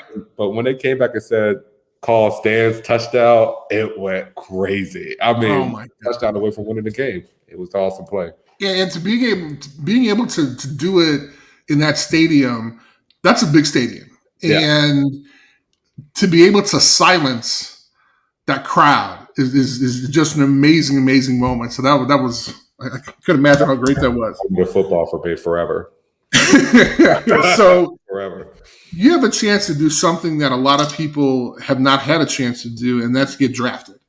Can you tell us a little bit about what happened on draft day for you? I mean, were you shocked? Were you disappointed? Oh, I was disappointed I wasn't a first round draft pick. I definitely was. I thought I was projected to be there, but fell short. Life happens. It fell short, and that could have determined my whole career or not. But once again, that wasn't going to determine nothing for me. I didn't look at it the same way other people looked at it. It was just okay, boom, I'm a second round draft pick. I was upset, disappointed. I'm gonna make you all pay. That's how I look at it. and now that you fast forward a couple of years, you have a chance. Well, first of all, you started a couple games in your first year with Pittsburgh Steelers. Mm-hmm. And how was that? I mean, so now you've kind of made what you've been thinking about for such a long time. I mean, what was it like your first game? And maybe not even starting, but just kind of getting dressed. It was, and walking out on the field. Yeah. Well, I'm in a locker room with Brett Keisel, Troy Polamalu, Ike Taylor, Ben Roethlisberger, Pouncey, People Gilbert. that you watched. Yeah, like right? People that you watched on TV. Yeah, like it's like these people that's like the best at their colleges and the best in the NFL doing that. And they went to the Super Bowl not too long ago, too. Like 4 years ago. Like I'm in a locker room with these type of guys. They had the #1 defense for like a couple years, running out of 3-4. It was nuts. It was nutty. It was just like I got a chance to not put a gold helmet on. Now I'm putting on a black helmet that got a Pittsburgh Steelers logo on it. And you know what comes with that if you play on the defense of the Pittsburgh Steelers. And that's Absolutely. like, that's like playing on a juggernaut defense for any college. It's you put that helmet on and you playing defense, you are special. And I mean, my first game, I didn't get a chance to play that many snaps. I think I was just playing like 20, 10, 15, if that, 15 to 20 snaps. Okay. And because I had Brett Keisel in front of me, it was Brett Keisel, Cam Hayward, and another nose tackle named Steve McClendon, who just won the Super Bowl last year. But doing that alone, just coming out and seeing the Pittsburgh Steelers fans, it was nuts. It was different. I mean, alcohol is involved now, so you just you just understand the history of it. And being able to run out that tunnel, and you have people like Troy Polamalu looking back at you. You got Brett Keisel talking about, "You ready, boy? This is it." You just got. I mean, my heart probably could have went through my chest. My God! That was probably one of the most awesome moments. And my Notre Dame experience running out, that was a really cool moment. But if you're a football fan and like football players, and that was like a moment to have, and I would never forget that moment either. Well, and then you're talking about, and you kind of mentioned it before. I mean, you're talking about being from a storied college football program and then going on to a storied NFL franchise. Yeah. I mean, you have the Rooneys, you got Rocky Bleier, you got Jerome. I mean, these are people that literally, Jack Lambert, are institutions in professional football. And oh, by the way, you now have that shield on the side of your helmet.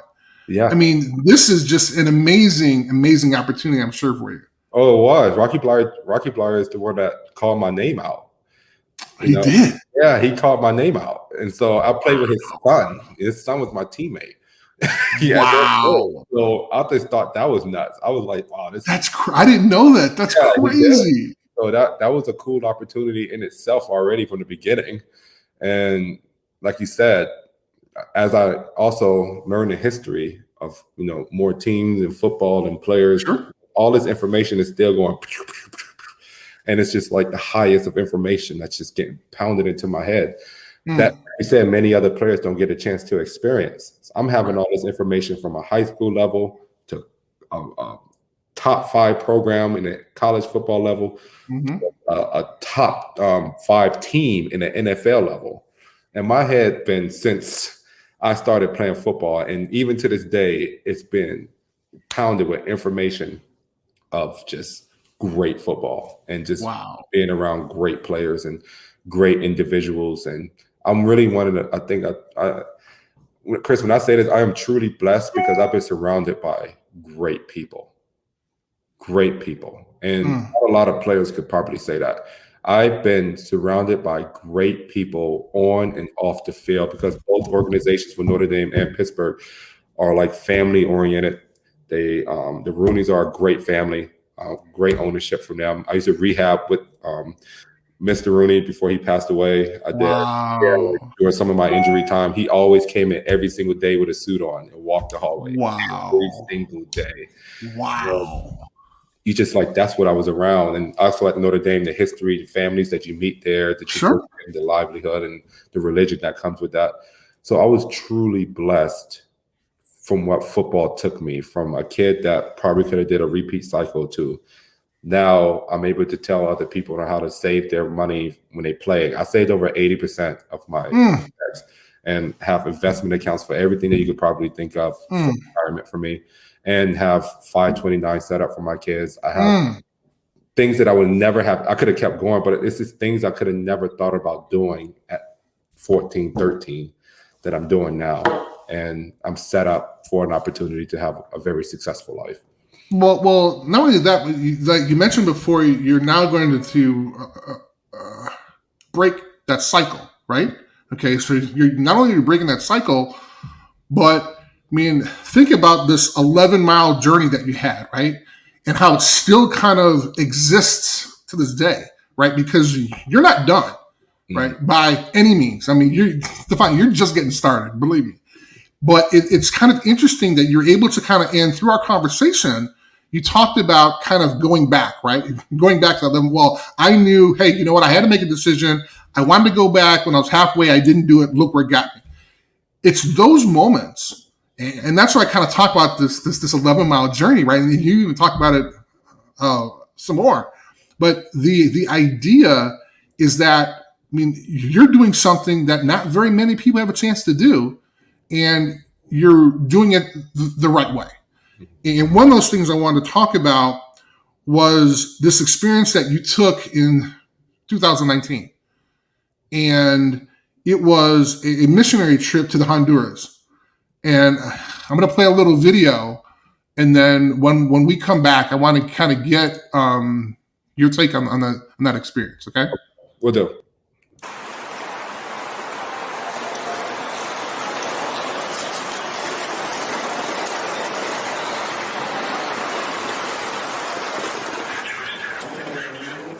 I am truly blessed for me to have an opportunity to give back.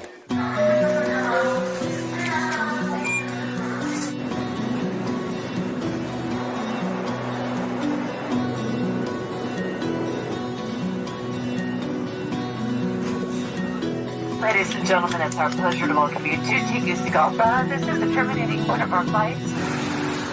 From the first day we stepped off that plane, got introduced to Honduras, it was a life-changing moment.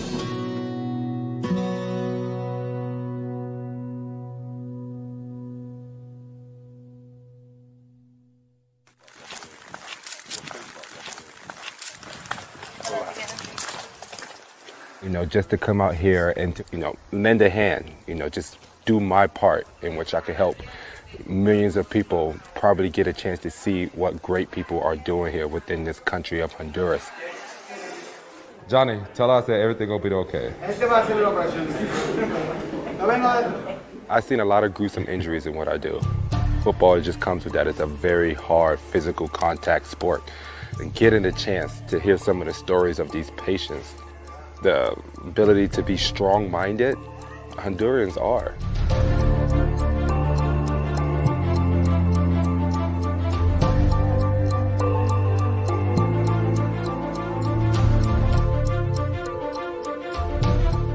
After they're done in the operating room, you can see on their face how grateful they are. They're super grateful, and you just know like their life is turned around. These people need to be able to get an opportunity to bring home money for their families so everybody can eat.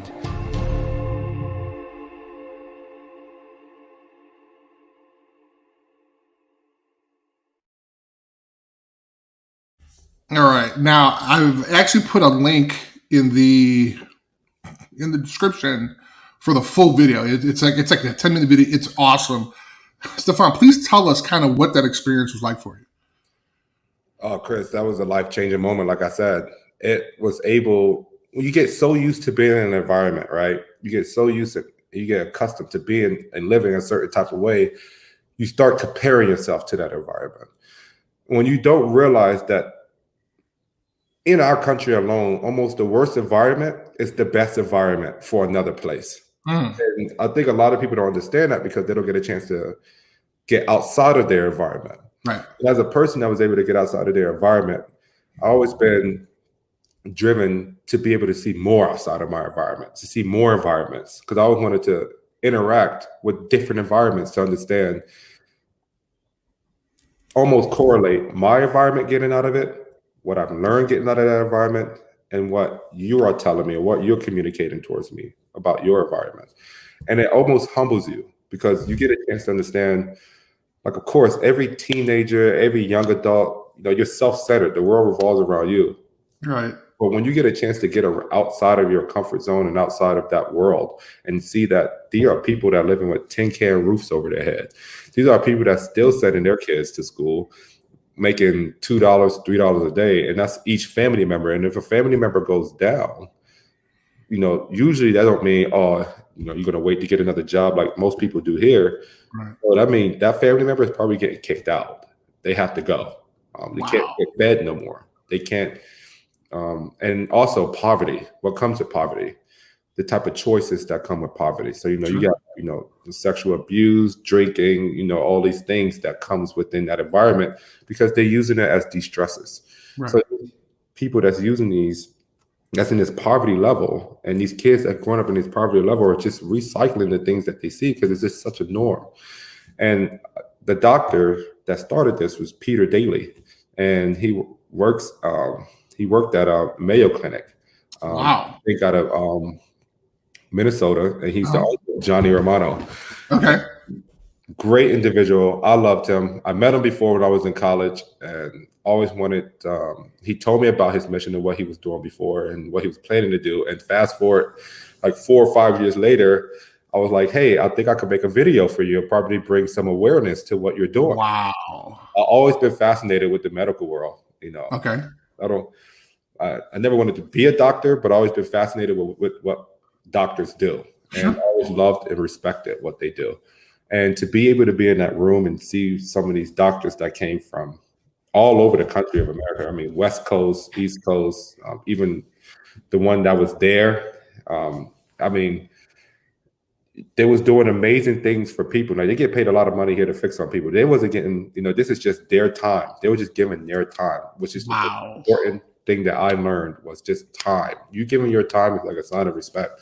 And they were just time helping people change their family dynamics. And you go, how they was able to change that? Well, so many people needed surgery on things years ago. So their body molded into things, deformities happen.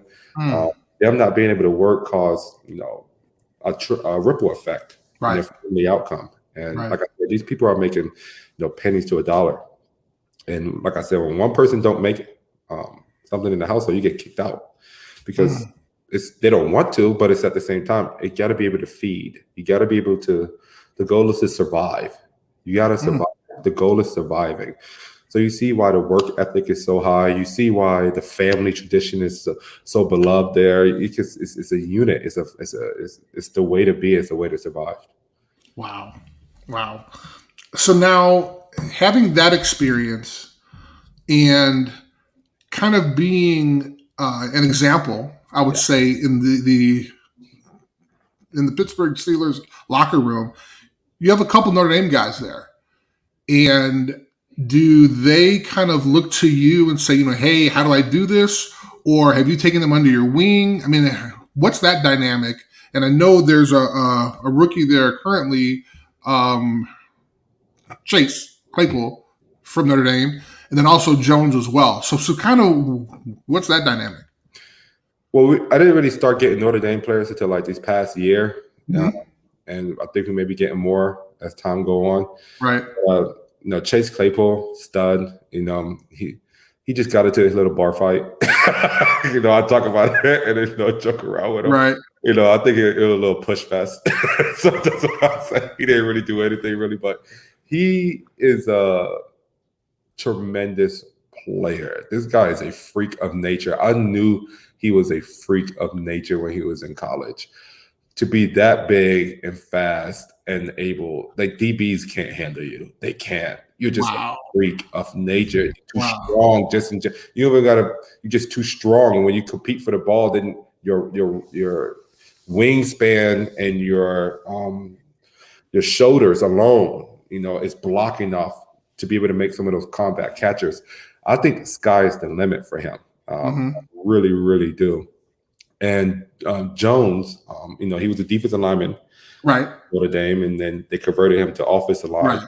So I don't connect on that level defensive wise with him, but as a person off the field, we joke, we talk, we play games inside of the locker room, and that's just kind of the relationship. It's a teammate relationship, and I always let them know if they ever need anything.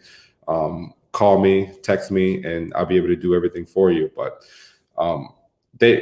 fortunately they haven't needed anything from me yet, Sure. so that's a good thing. So And that way. the reason why I bring that up is because I know that you have a relationship with Jerome Bettis.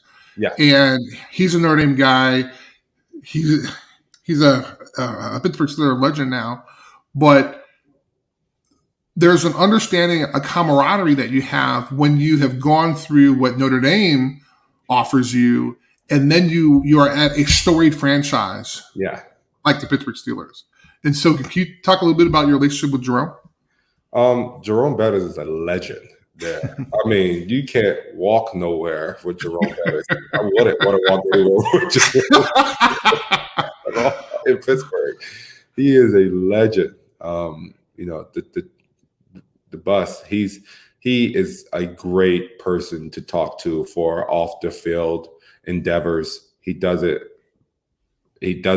better than anybody that I know. And he's always open for a call. I called him actually not that long ago just to talk about some opportunities.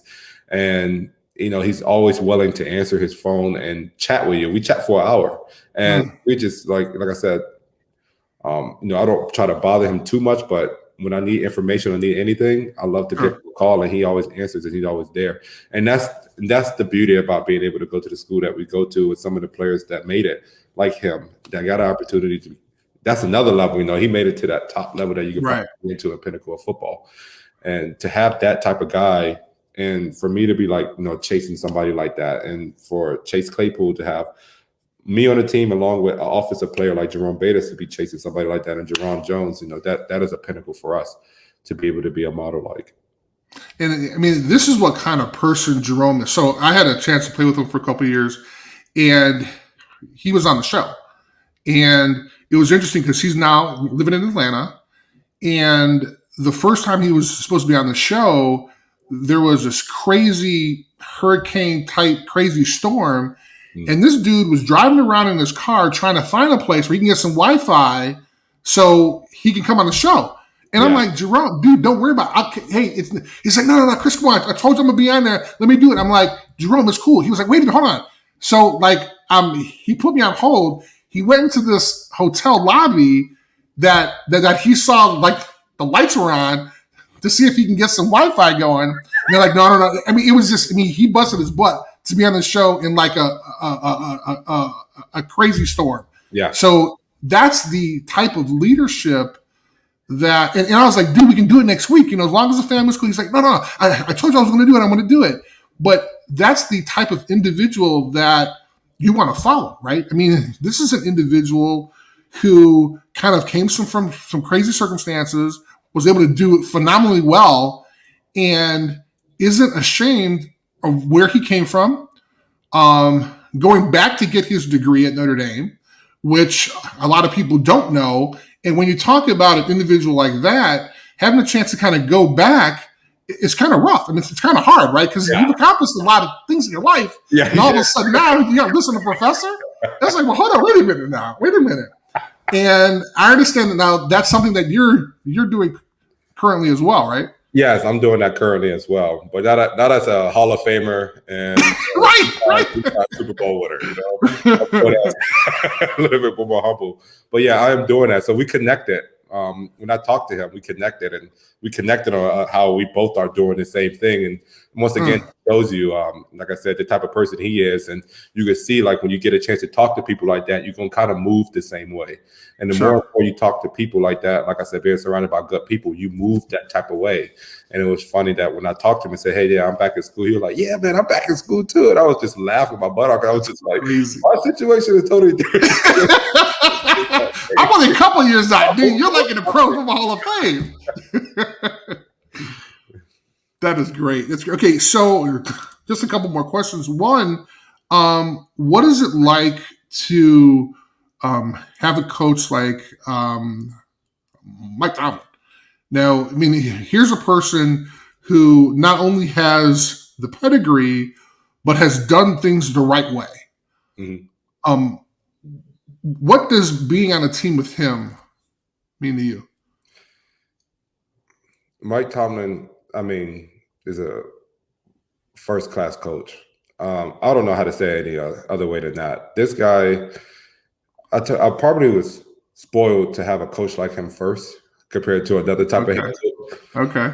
Oh, he demand the best out of you. He's gonna let you know. If you playing shitty, he's gonna let you know. Wow. But your job, he's very front for. He's very what's the word? Up front with you. Okay. He cares about you. He asks about how your family's doing, and he's sincere and genuine when he's asking that. At the same time, you can see that he has a great player aroma, kind of in a weird way. A lot of players enjoy his presence and enjoy what he coaches, and he brings in a lot of teams. And no matter what media says, whatever, our locker room is never ever divided. Like he goes go do something, we go run through the wall and do it. He's one of those ride or die type of coaches, and he's with you too. He's riding. He is definitely riding in that car with you in the front seat, ready to go to battle with you every week. And he demands the best out of all his athletes, because it's good to have somebody in a lot of locker rooms. It's a lot of black players.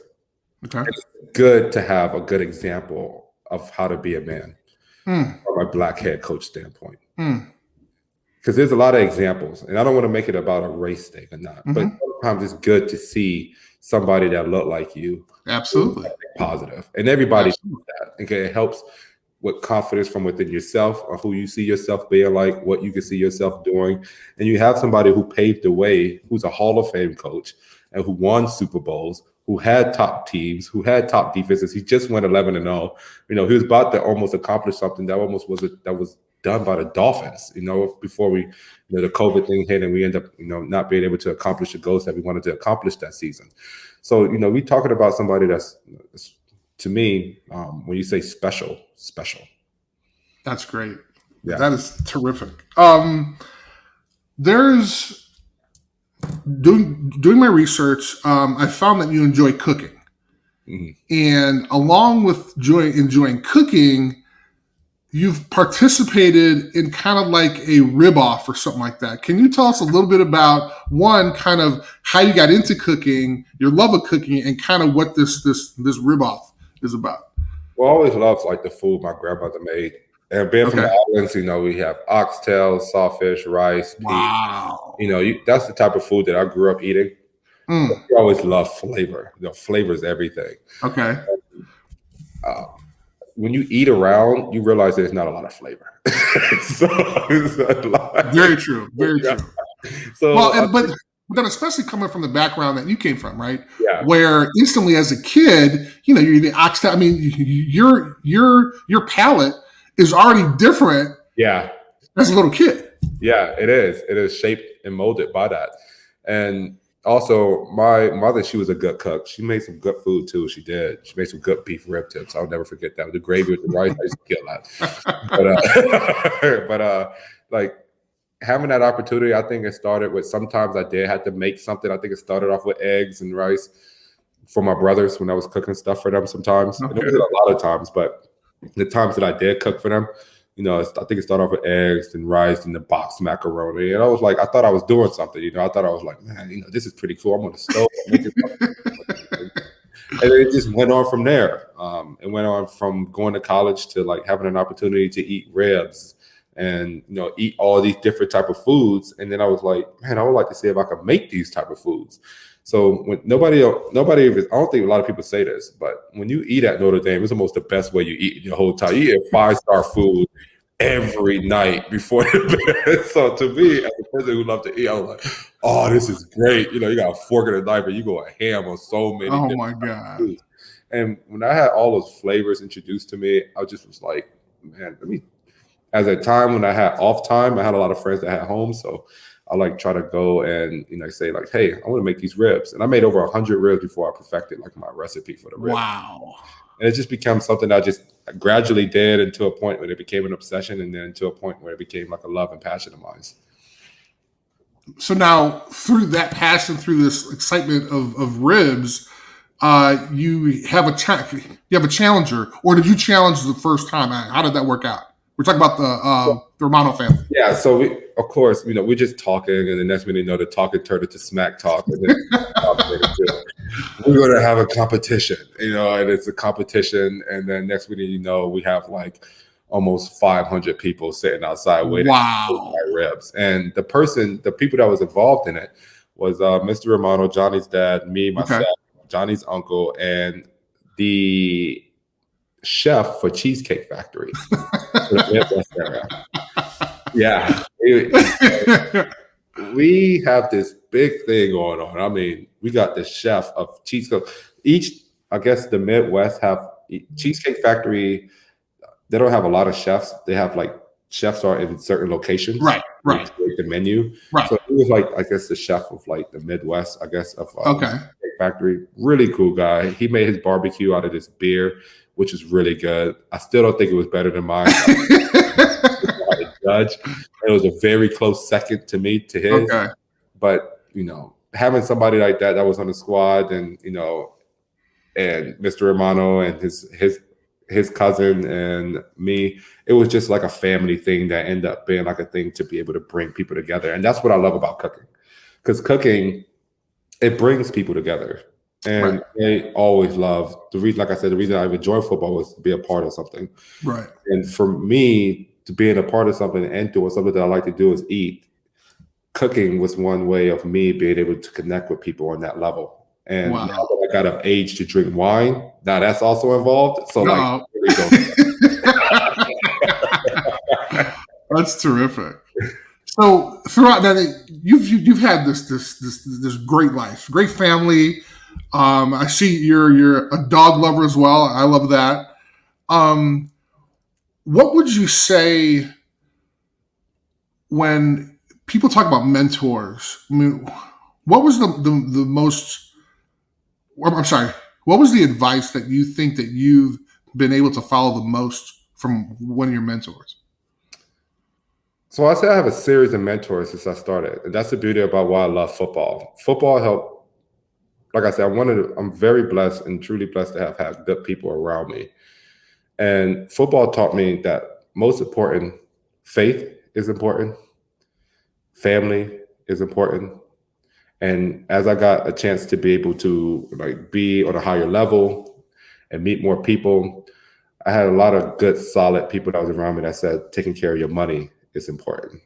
Wow. Because you could keep things balanced and not letting sharks come in or snake oil skin people come in and try to chip you and tell you to be a part of deals that you have nothing about. Like, how can I invest in something that I don't know? I don't even know how to, I barely can remember my social security number sometimes. How can I able to be a part of you and do this? So to have those people around and trustworthy people to be like, hey, this person came up and said this, what do you think about this? And they actually help you and go out their way to see if it's a good deal, to see if it's not.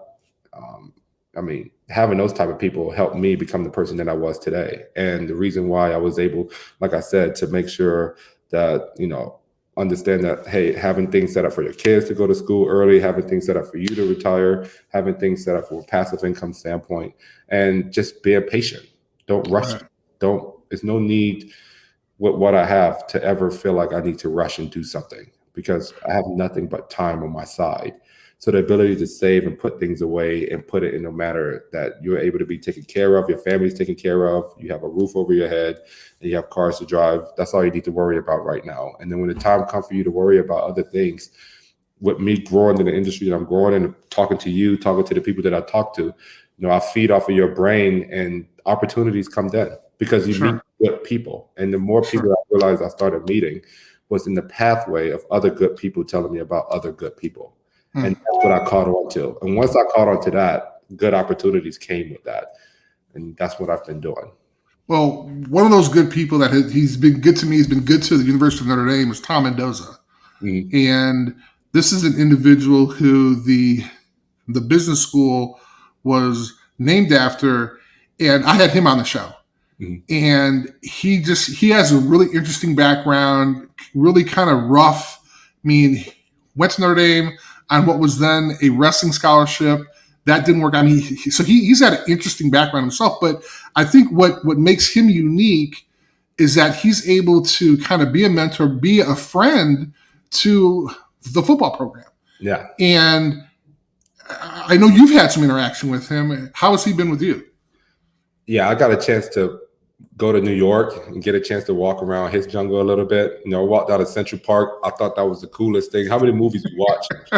All these top actors walking down Central Park. It was right. Wow.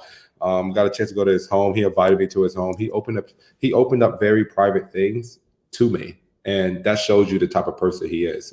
I got a chance to see his family. We sat down and ate lunch.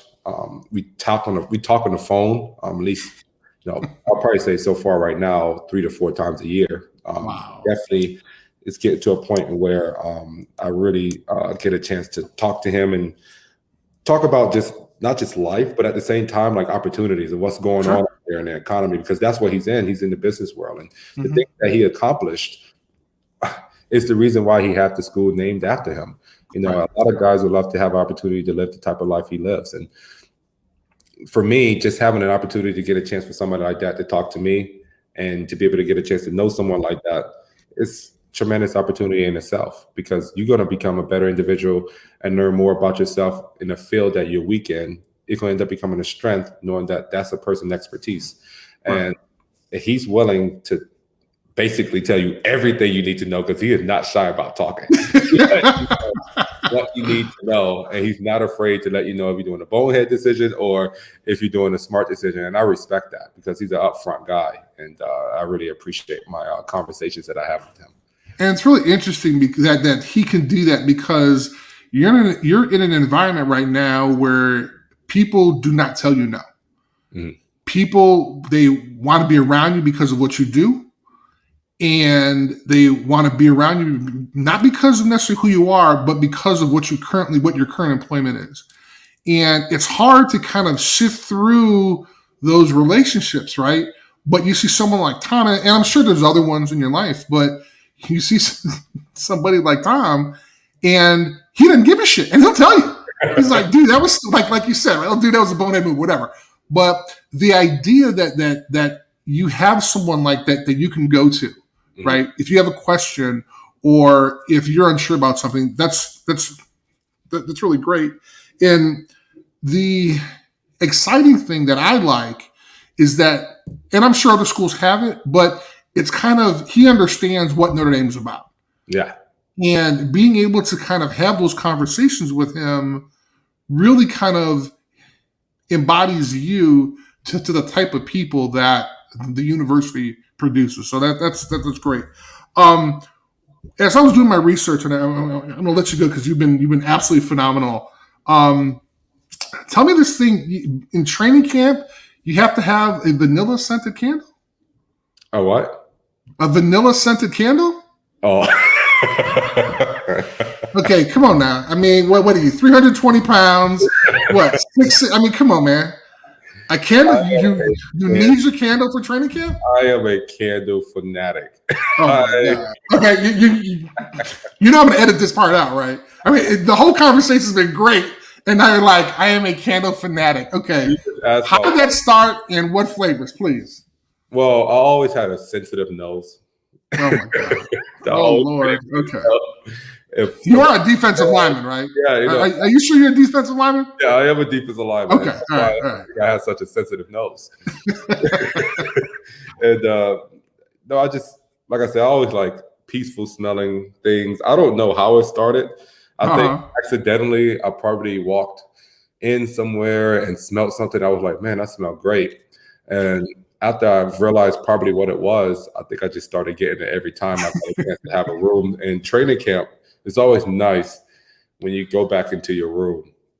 Oh, this is how it started. Training camp, because you're in your locker room all day. And I mean, it smells like yes, it does. Day. So when you get a chance to go back into your room, you kind of want like a peaceful, quiet, smell good area, just to get a chance to like escape the locker room smell that's stuck on you all day. So I think really how it started. And then from there, I became more of a fanatic. Now I got it in every room, and now I got it in all my every house that I'm in. I always take one with me. It's just like my life. That is hilarious. Stefan, this has been great, man. And I think this is really one of those conversations that I'll always remember because you're talking about the next generation of what Notre Dame has produced. Okay. And when you talk about the success you've had, the experiences you've had, and how those has formed you and those around you is really special, right? So you talk about this 11-mile walk. You talk about your journey at Notre Dame. You talk about situations that you and your family faced when you were a young kid. I mean, all those things could have deterred you to go in another direction, but it didn't. And it's really interesting because as much as I love Notre Dame, they always talk about being a Notre Dame man, okay? And that's fine. But some things you had before you went to Notre Dame. And what I hear from you, it sounds like you had character. It sounds like you had leadership, even though you may not have known it. And by going to Notre Dame, that experience helped you bring these attributes that you had to the forefront, right? Because it takes a lot of courage to be the man of the house. It takes a lot of courage to understand that, hey, you know, I'm going to defy my mom. I know my mom's going to be pissed, but this is something I want to do, and I think it's going to be for the betterment of my family. And you did it. Now, as you said, you miscalculated the time, but it's something that you wanted to do, right? And so you knew that you wanted to better the situation. So I think that truly to the core, I mean, what Notre Dame has taught you has been great, but you know, you learned those things from your experiences and from your mom and from your grandmother. And I think that's great. And your willingness to kind of share that story, I think, is really going to help people, but also allow folks to kind of see the type of person that you are. And I'm even talking about kind of the trip you made to the Honduras and how that kind of helped shape you as well. So I look forward to kind of talking to you and kind of seeing how your journey continues. So, I appreciate it, Chris. I told you was a legend. You're a legend in the locker room at Notre Dame. So I really did. You know, when I reached out to you, I really did appreciate you having an opportunity to have me on because I just wanted to support you and get a chance to meet the man that I saw name on the list of All-Americans when I was there my freshman year. So I thought that was great. So I appreciate this. Oh, absolutely. I look forward to hopefully we'll have a chance to visit again, but because there's a whole bunch of things we didn't cover. But I think that I'm excited to know that the future of kind of this Notre Dame football legacy really is kind of in your hands. I think that's terrific. And I look forward to you having another 3, 4, 5, 6, 7, 8 more great Pro Bowl years. So hopefully 6 or 7. You know how football is. Absolutely. I'd like to thank everyone watching on Facebook and YouTube. And most of all, my wonderful production team of my wife and my daughter, Candy and Kylie, because I cannot do this on my own, believe me. This podcast, along with our other podcasts, will be on my YouTube page at youtube.com/ChrisResorts50. Stefan, this has been great, man. I really look forward to kind of having this conversation again, and maybe we can kind of visit each other during the season. Same here. Appreciate it. All right, brother. Go Irish. All right.